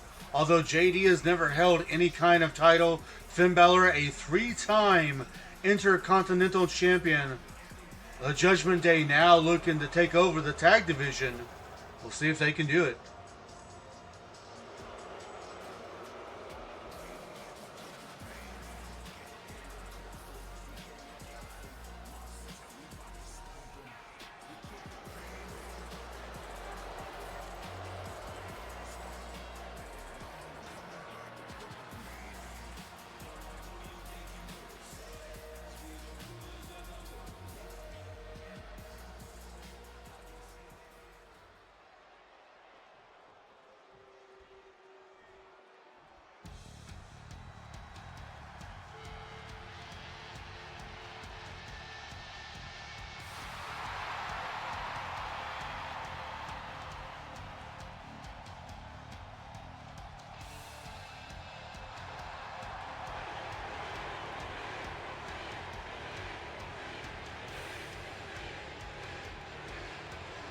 And their opponents at a combined weight of 461 pounds, Matt and Jeff, the Hardy Boys.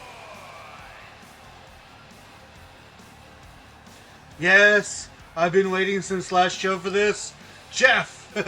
Yes, ladies and gentlemen, the last team to enter this tag team match, making their RWF debut, the legendary Matt and Jeff, the Hardy Boys.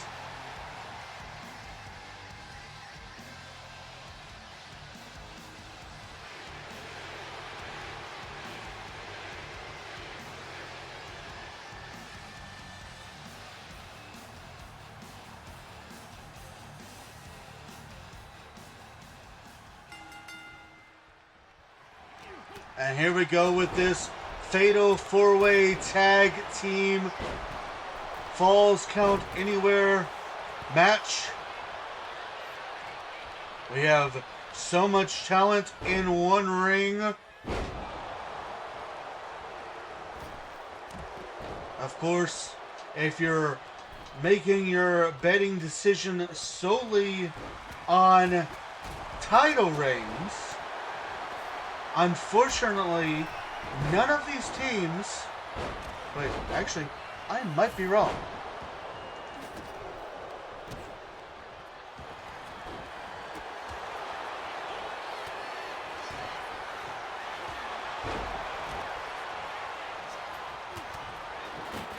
Yeah, no, just as I thought. None of these teams have ever held tag team titles in RWF before. When it comes to singles titles, you're looking at Tyler Bates, who's a former heavyweight champion. Pete Dunne, who's a former Intercontinental champion. Finn Balor, who's a former 3-time Intercontinental champion. And Kane, who is a former heavyweight champion.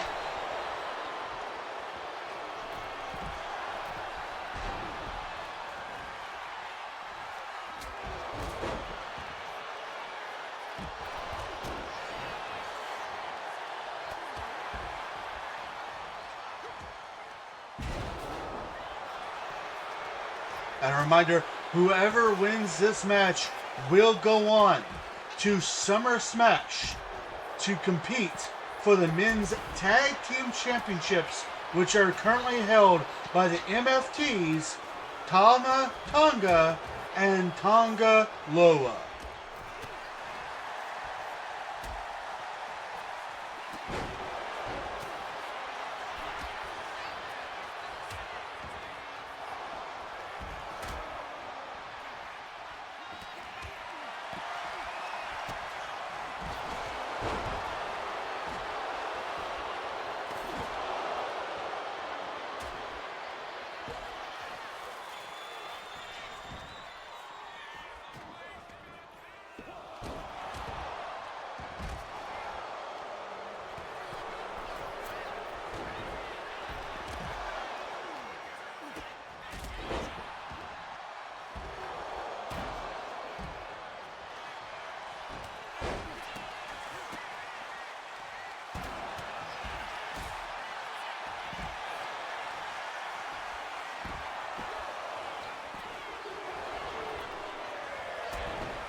So they actually have two different versions of Jeff Hardy that they gave that I just have. They have the version of him with his face paint and the version of him without face paint. Honestly, I like the face paint better, and in real life he pretty much always came out with the face paint anyways. So I probably will not use the unface paint version.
I see the game made Jeff Hardy take his shirt off, which, yes, is the thing they gave him.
So many close calls.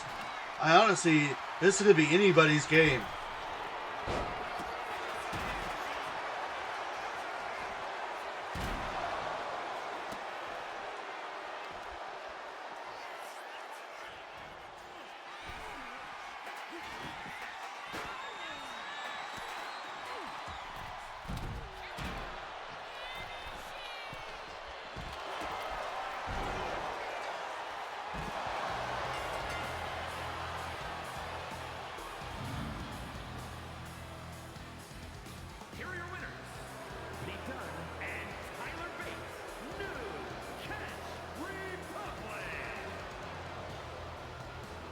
And there it is. The New Catch Republic getting the win. I know that I am supposed to be biased. I know that, honestly, they were who I wanted to win if it wasn't the Hardys. I really wanted the Hardys of the Brothers of Destruction to win. I did not want New Catch Republic or the Judgment Day to win at all. But, again, it's all computer. I'm not going to sit and complain about it. And I do like all the teams involved. So, fair. We will go with what has been given to us. Honestly, I was kind of the other way around. Out of all the teams, New Catch Republic was the ones I wanted to win the least. But, again, I'm not super sad about it. Because in the end, if I really didn't want them in the match, I didn't have to put them in the match. All right, coming up next is the 8-woman over-the-top rope battle royal to determine the new number 1 contender to the Women's World Championship.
The following contest is an 8-woman battle royal.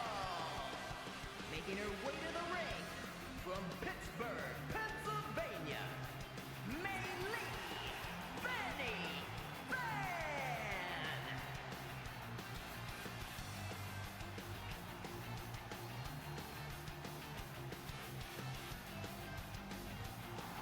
The ultimate fan turned superstar, Maylee Fan.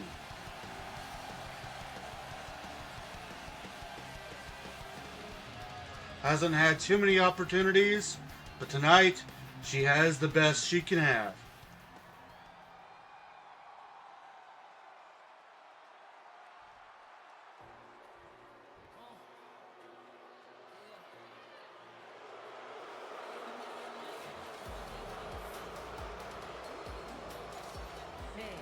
Representing the Misfits from Fontana, California,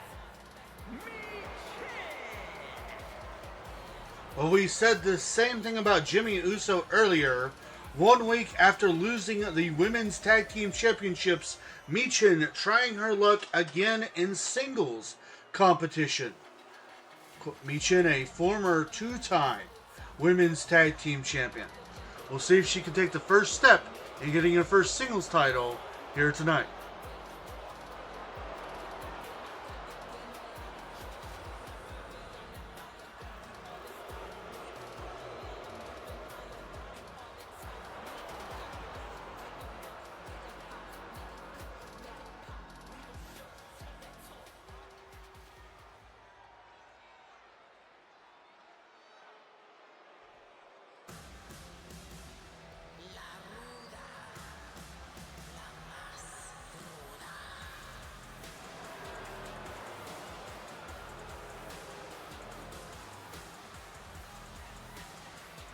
And representing the Judgment Day from Rio Grande Valley, Texas, Raquel Rodriguez.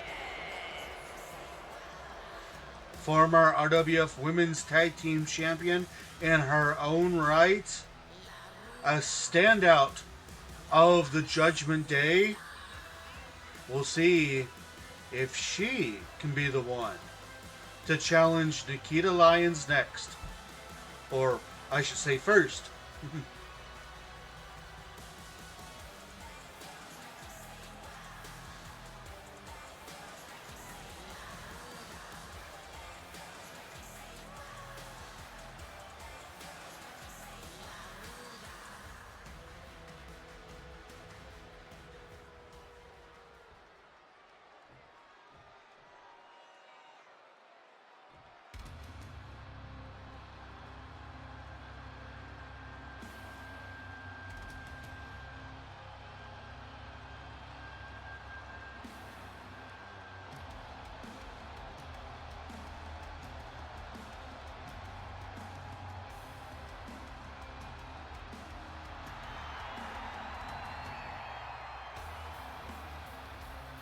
And from Adelaide, South Australia, Zaria. So, apparently when we talked to Zaria, she said, you know what? You're right. I lost to Julia. She was the better woman. But I'm still the best woman on the roster. And the reason I lost is because I was going after the wrong title. I don't belong in the Women's European division. I'm a Women's World Champion caliber woman. And I proved that when I won that triple threat match against Odyssey Rift and Justine. Well, now is her time to put up or shut up.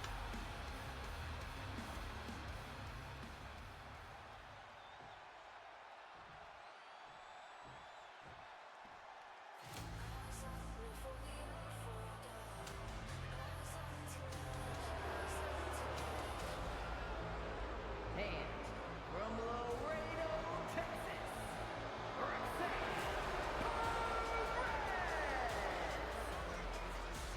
Well, it looks like Raquel Rodriguez might have a little bit of backup here tonight. Someone who's kind of an honorary member of the Judgment Day, Roxanne Perez, also entering this match. Roxanne hasn't had a opportunity at a title in a while, so it might be the other way around. Who knows?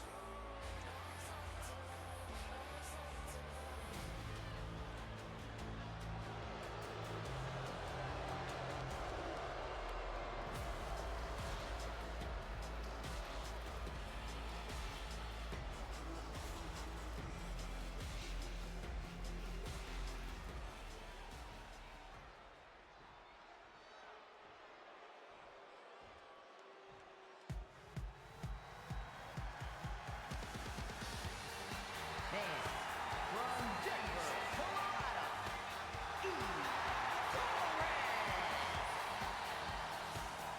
Another woman who, despite not winning the Carrot Cash briefcase, had a really good few matches leading up to that Carrot Case ladder match, Eve Torres looking to go after the big gold once again. And don't get me wrong, she's never held a title here in RWF, but what a statement we would make if she went on to do just that.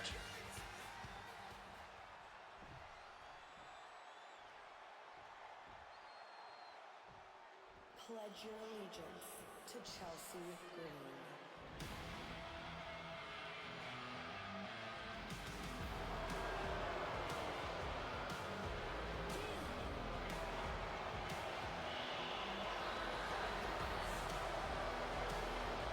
And from Victoria, British Columbia, Canada, Chelsea Green. Here she comes, the longest reigning consecutive champion in RWF history, former RWF Women's European Champion. She's been chasing the United States title as of late, but has decided to change her strategy up and go for the Women's World title here tonight. Of course, she held the European Championship for a record 13 consecutive months.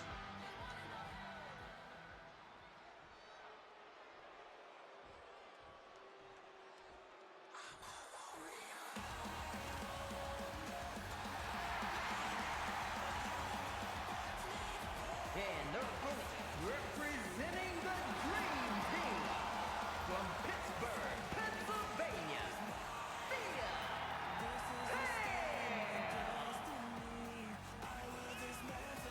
And last but not least, Thea Hale, another woman who is yet to have a title here in RWF, though she has come really close.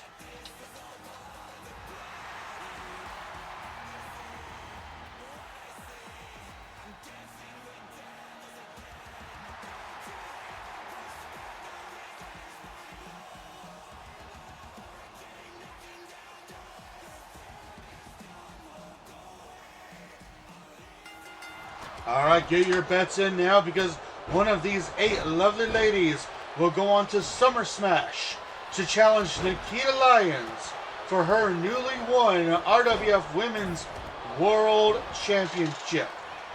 But of course, each of these ladies also has to keep in mind that Tiffany Stratton is still the current holder of the Women's Cash briefcase holder, and could at any time decide to cash in, which means that that one-on-one match at Summer Smash could become a triple threat match if Tiffany Stratton so decides that it's time.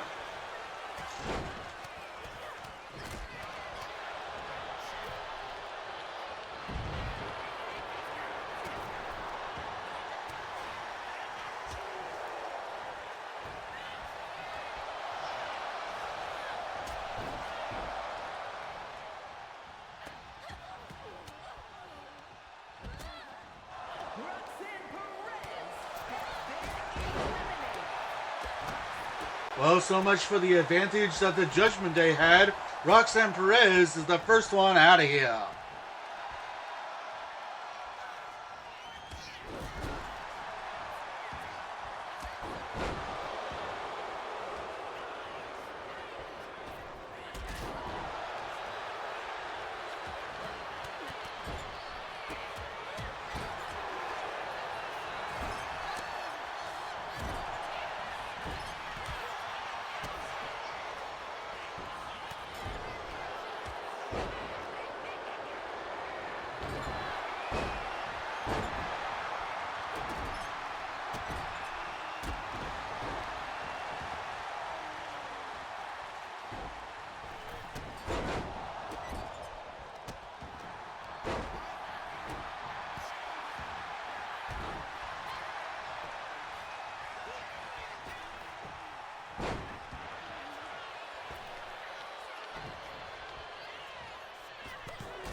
Oh, and I'm sure we're all going to hear about this. Chelsea Green has been eliminated from this match.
And unfortunately for my Bruda, the fan has been eliminated.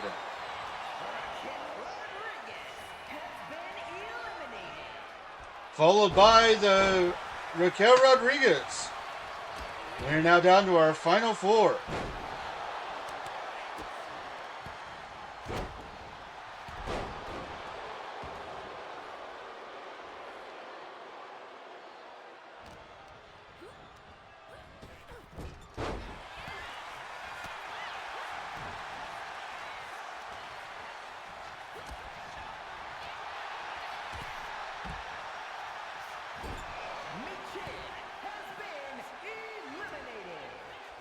Perhaps a little payback for not being able to win the women's tag team championships from the Misfits as Thea Hell eliminates Michin. If Michin wins, I'll be okay. Oops. Oh, yeah. We're now down to our final three.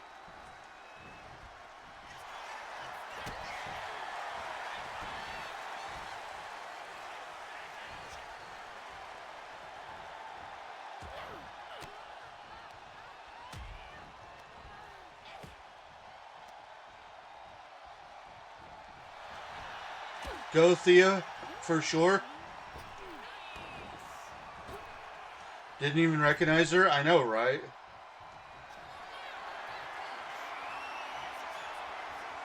Without her Chase University stuff, she looks different.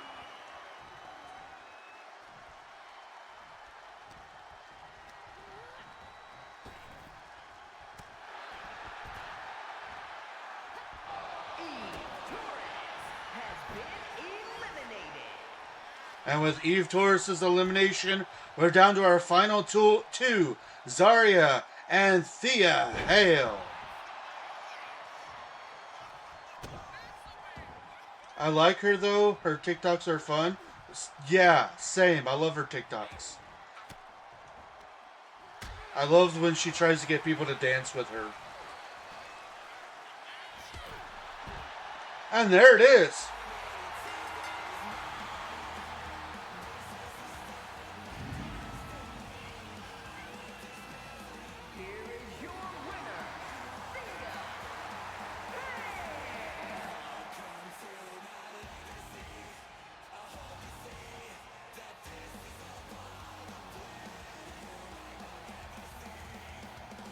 I know those are the best. Also, woo!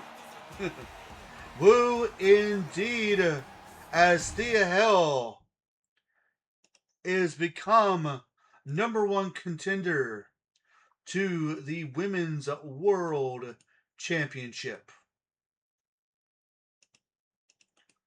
All right, ladies and gentlemen, we only have one more #1 contendership match, and then we have our massive main event title match right after that.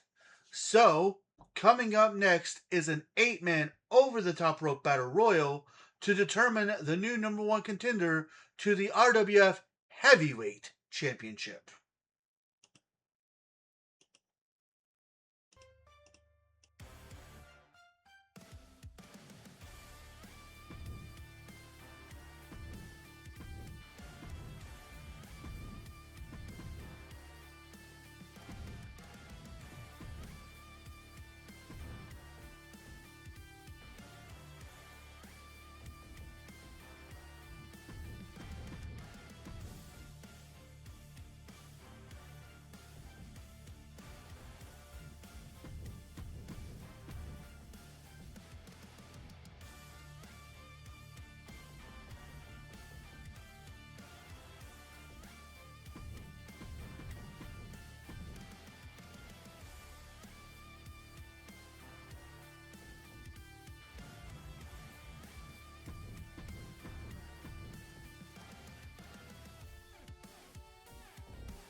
The following contest is an 8-man battle royal.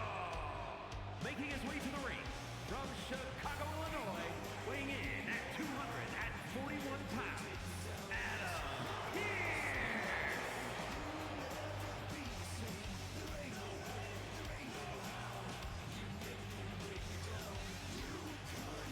Adam Pearce, we haven't seen him since Rabbit Mania.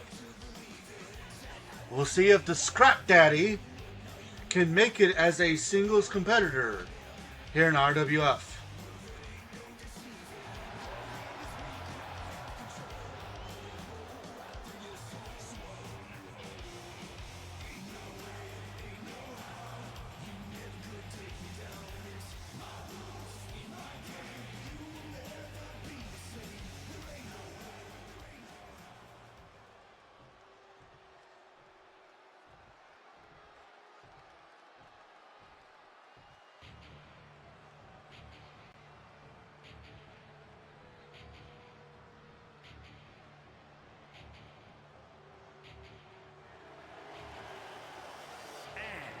Representing the Terrors from Florida, weighing in at 190 pounds, Dr. One half of the Terrors, Dr. Naha, looking to slither his way into this match. They tried their luck in the tag team division and weren't able to get it done. Now it looks like Naha's coming to sink his fangs into the heavyweight title.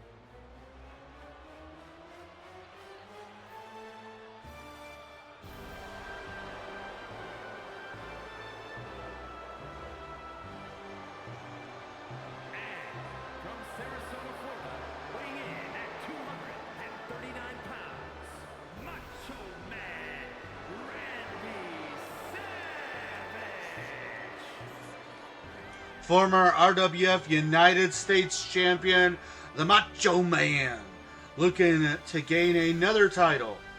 Can he take the first step in doing just that here tonight?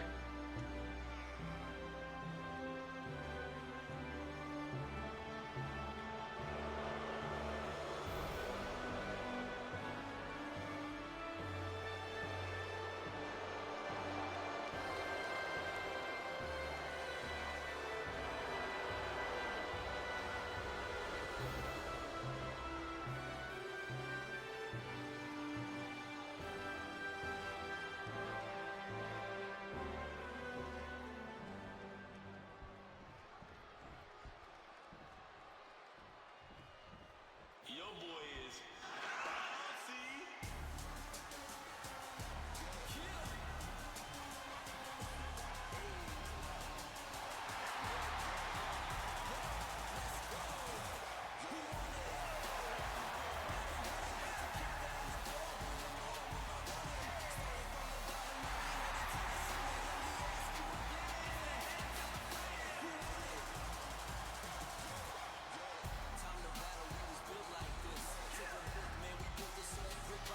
And from Greensboro, North Carolina, weighing in at 180 pounds, Jamal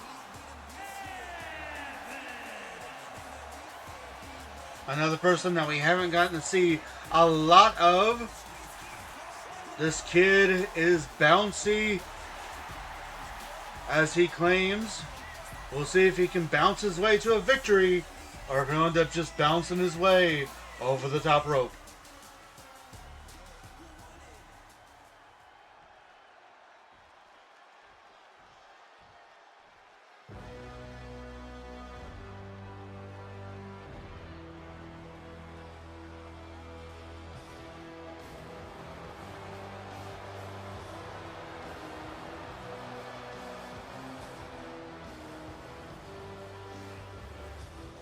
And from Blackpool, England, weighing in at 240 pounds, William Regal. The original villain, William Regal, one of the dirtiest players in the game. We'll see if this wily veteran has one more title run in his bones. Never won a title here in RWF. I know he would love to go on to main event and win that heavyweight championship.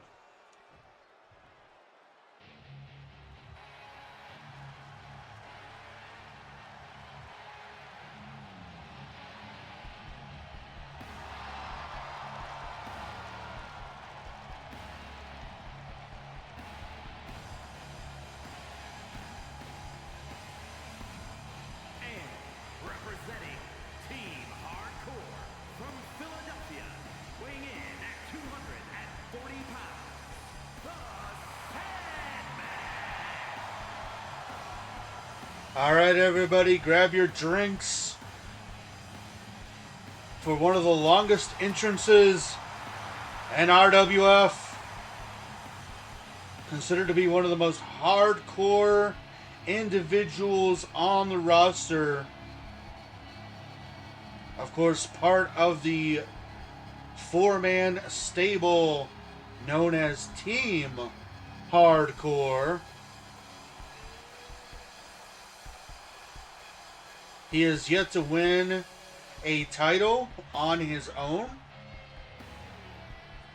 Tonight could very well be the night for him to win a number one contendership spot and go on to win his first singles title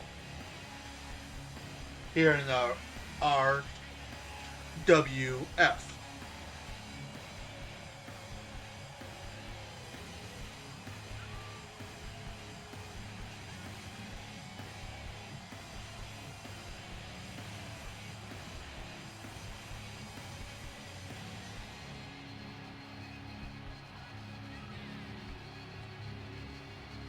Still two more entries to go in this 8-man over-the-top rope battle royal. which will determine the number one contender to the heavyweight championship. So whoever wins this has a date with the heavyweight champion.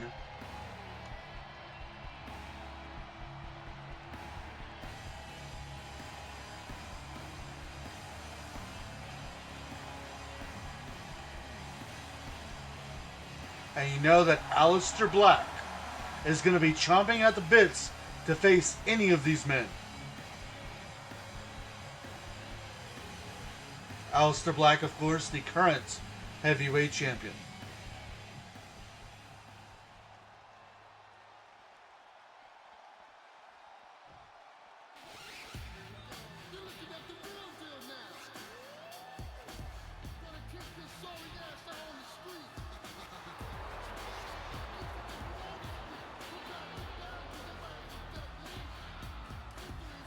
And from Chicago, Illinois, weighing in at 268 pounds,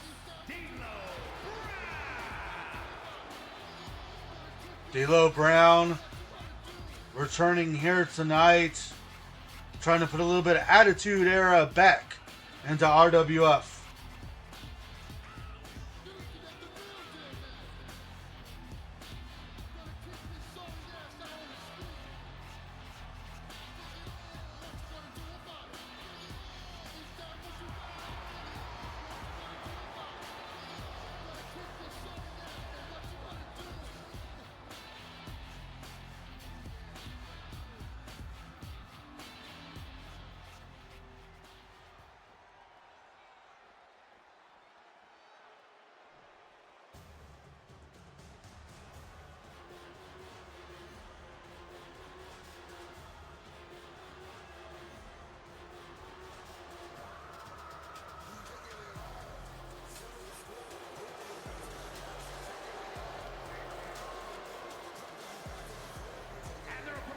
representing MFT from Las Vegas, Nevada, weighing in at 250 pounds, Solo Sikoa!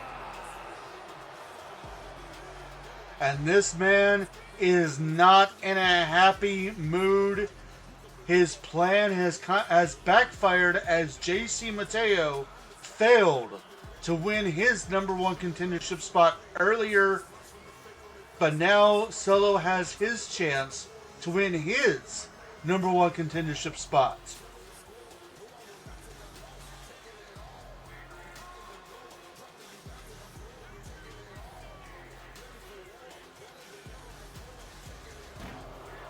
And could you imagine Solo Sikoa as heavyweight champion? If he could win that title, and the rest of his MFTs were to successfully defend their titles, the only MFT that would not have a title would be JC Mateo.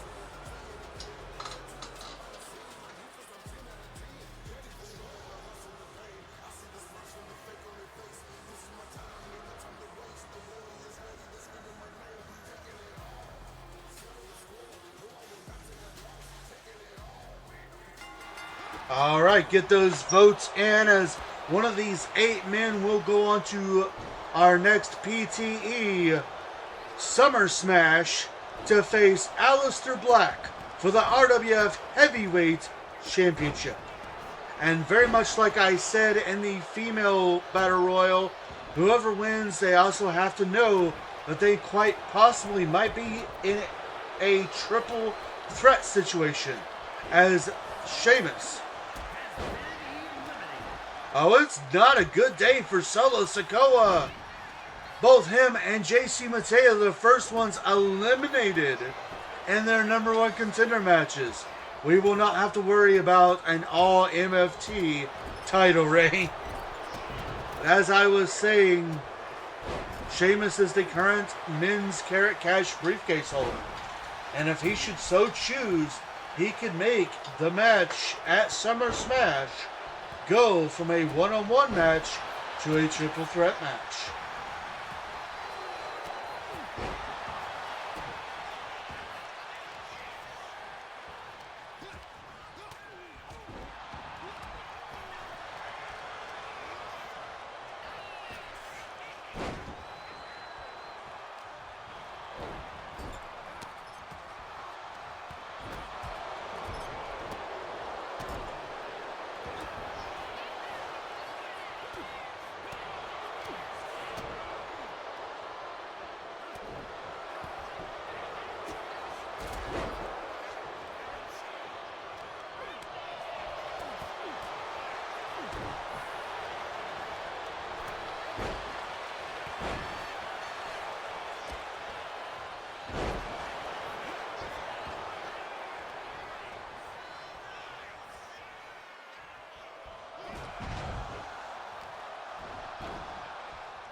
And there goes the Scrap Daddy, Adam Pearce.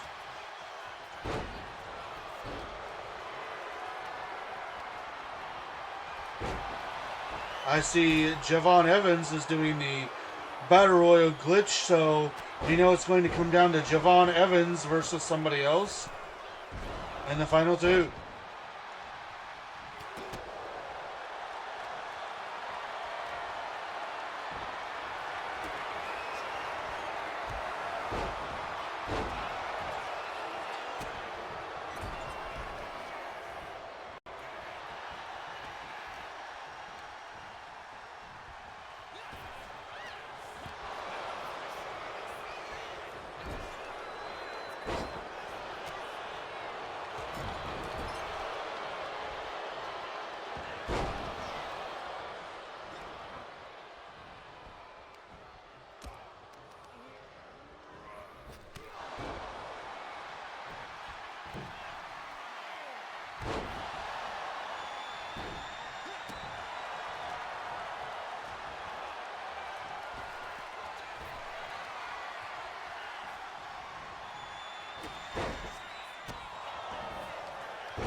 Man, that's a round the world pile driver there by the Sandman.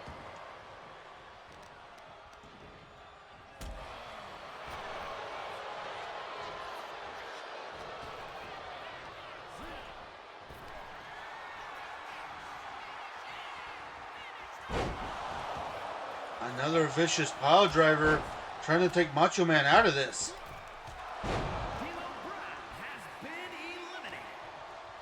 Well, D'Lo Brown will have to shake his head all the way back to the back as he has been eliminated.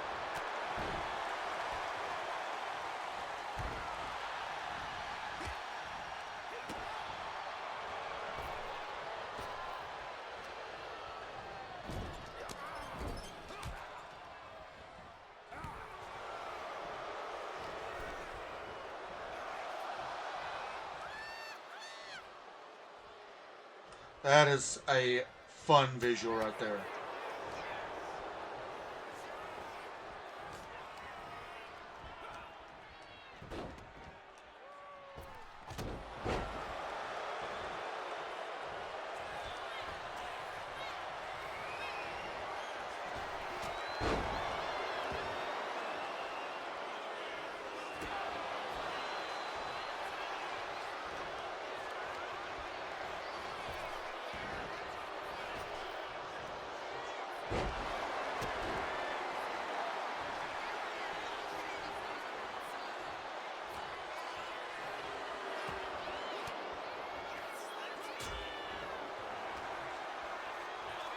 What even is the AI right now? Javon Evans is stuck in a glitch. Macho Man is trying to get William Regal to his feet. William Regal appears to be stuck.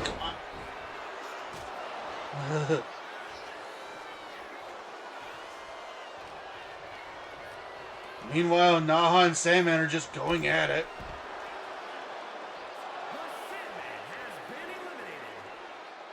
Well, the Sandman now eliminated, and finally a little bit of stuff going on in here.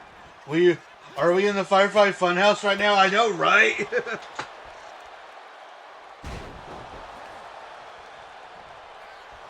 Regal was stuck under the ropes because Macho Man kept trying to get him to get up. Thankfully, that's done. And the only glitch still going is Javon.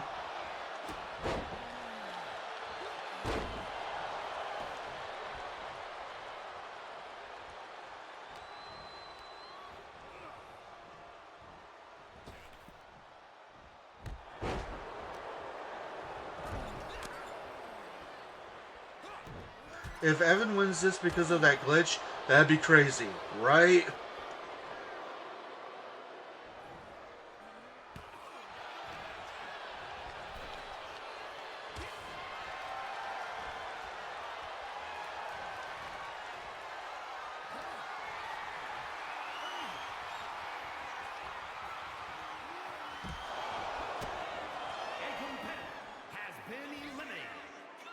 There goes Dr. Naha leaving us down to our final three.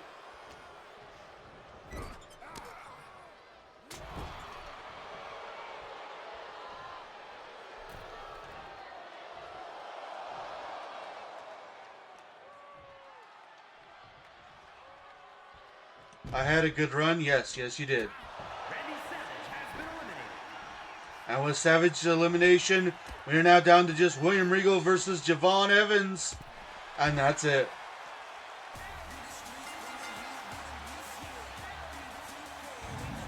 You called it, Bruta. Here is your winner,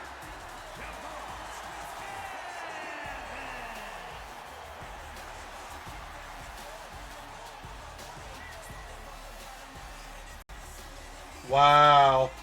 Wow, indeed. He did win because of the glitch. Yes. Yes, he did.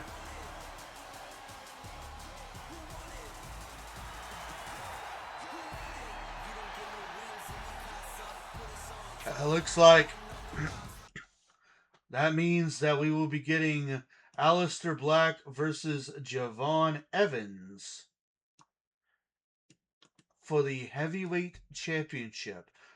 Gotta love how the Heavyweight Championship has become a title for people who are not heavyweights.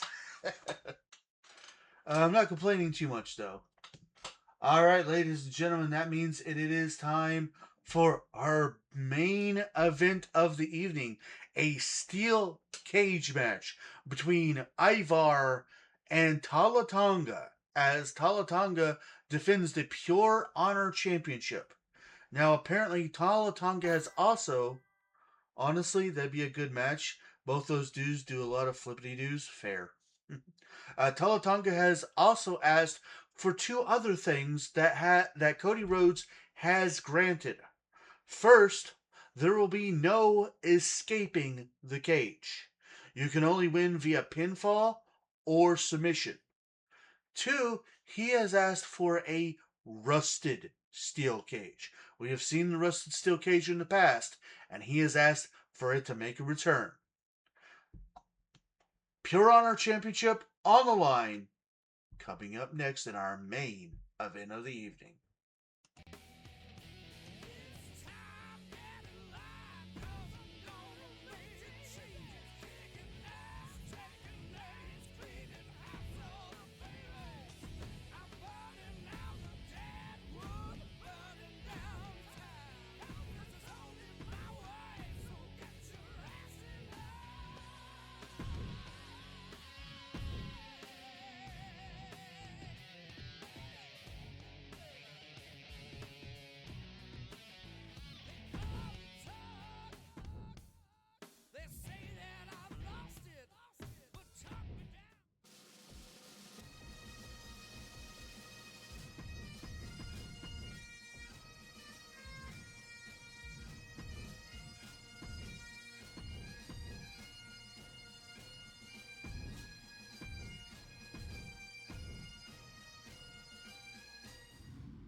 The following contest is a steel cage match and is for the Pure Honor Championship.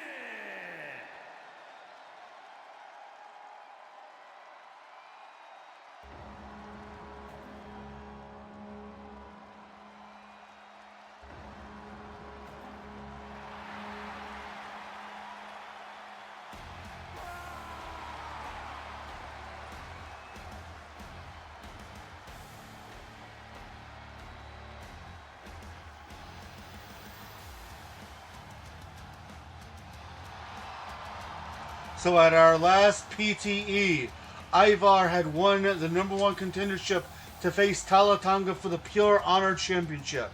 And although he fought valiantly, he would lose that match, but he would lose via count out. Of course, nobody really likes a count out victory. That led Cody Rhodes to make this match our main event here tonight. So we have a definitive winner, a steel cage.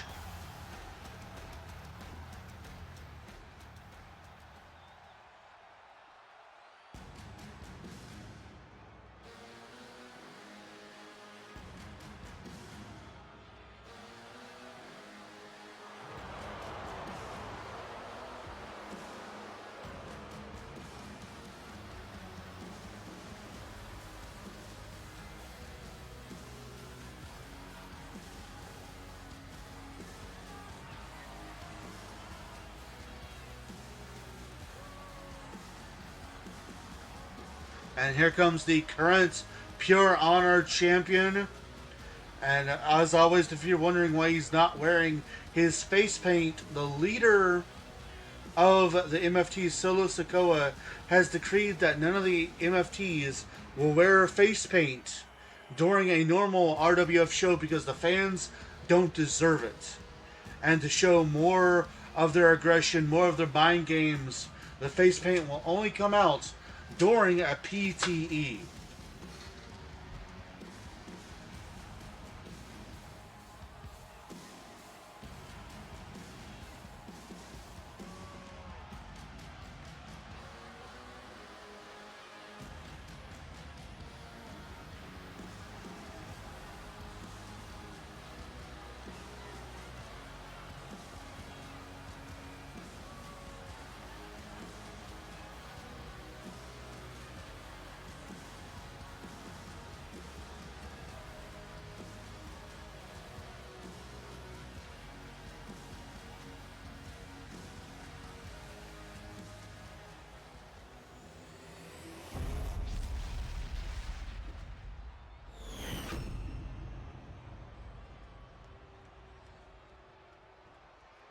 Introducing the challenger from Boston, Massachusetts, weighing in at 350 pounds, Ivar!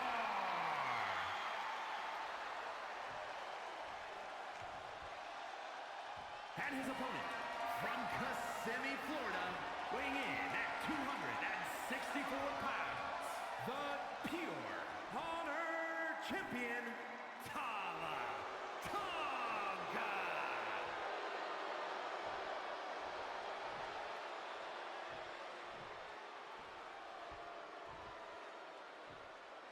No disqualifications. No rope breaks. No exiting. No interference. No exiting the cage at all to win. Pinfall, submission, and of course you can use that rusty scrap trap of a cage to do all kinds of damage. Two behemoths, a War Raider and an MFT, battling out for the Pure Honor Championship.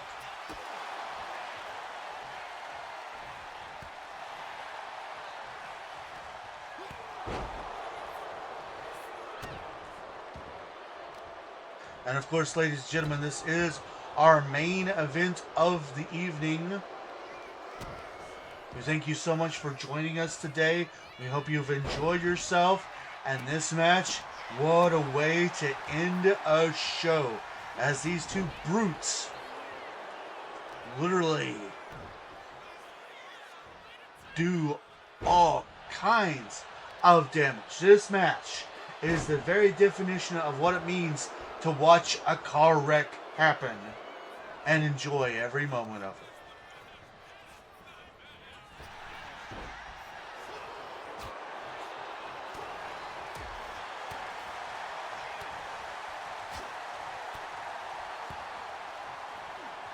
Ivar just trying to go to work on Tala Tonga, but Tala Tonga using his power and size to his advantage here.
Big boot into the corner, into the cover, but only a 1 count.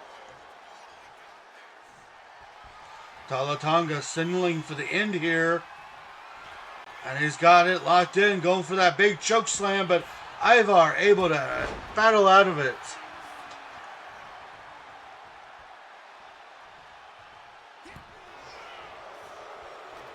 So far, it has not been a good night for the MFTs. Both JC Mateo and Solo Sikoa being eliminated, very first ones eliminated in each of their 8-man over-the-top rope Battle Royal #1 contender matches. Can Talatonga successfully defend his title and end things on a good note for the MFTs, or will Ivar be able to capture his first singles gold? His first gold, period, here in RWF. Big scoop and a slam, and now Ivar headed to the top rope with a beautiful moonsault, but Tala got the feet up. Reversal there by Ivar.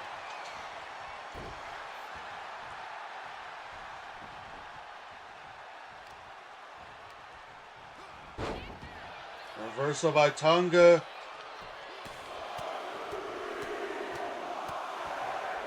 Massive shots to the dome. Talatonga signaling for the end again.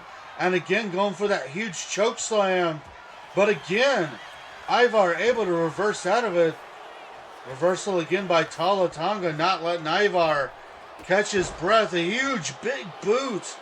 Could this be it?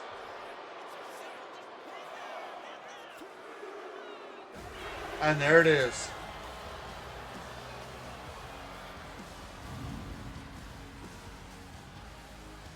Here is your winner, and still pure honor champion,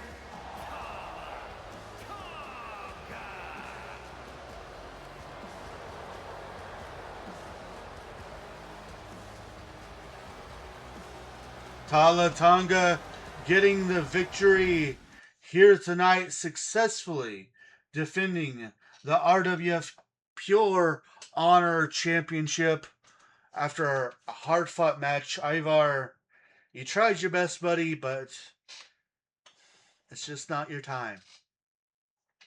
It's not time to go to war. Well, ladies and gentlemen, that does conclude our show for the evening. I hope you have had a good time. I hope you have enjoyed yourselves. And I hope to see you tomorrow, as tomorrow we will be live again at 7 p.m. Central Time, right here live on Twitch, with my continued playthrough of Luigi's Mansion 3. So I hope to see you same rabbit time, same rabbit channel. Tonight we're going to go ahead and get into our commands. I'm going to let you guys go for the evening. With that, as always... Oh, also, even though he's not part of... I did want to share this with everybody too. Even though he's not a part of this stream, this show right now, I am happy to announce that I found my old Wyatt family t-shirt. I thought that I had lost this thing. It says follow the buzzards on it. I thought I had lost this t-shirt, but I have refound it. So yeah. Okay. With that, woo, love that shirt. I know, right? I only have 2 WWE shirts left. I have my Goldust shirt, and I have this shirt.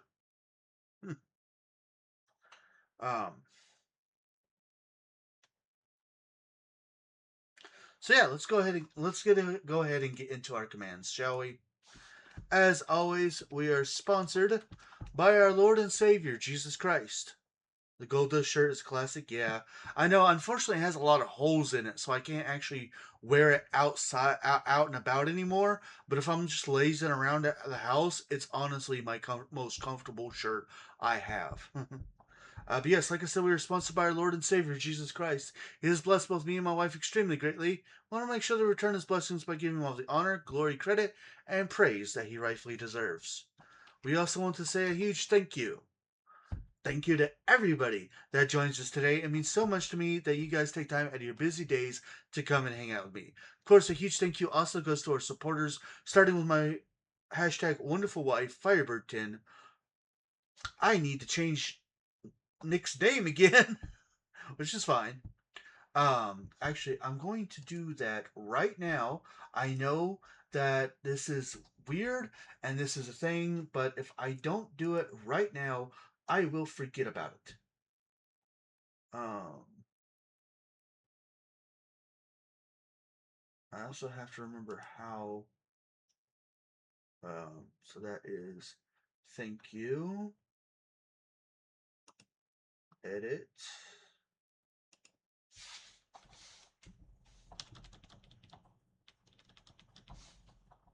So it's Dr. No under dash Tia.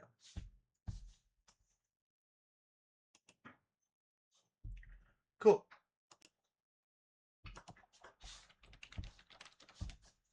There we go.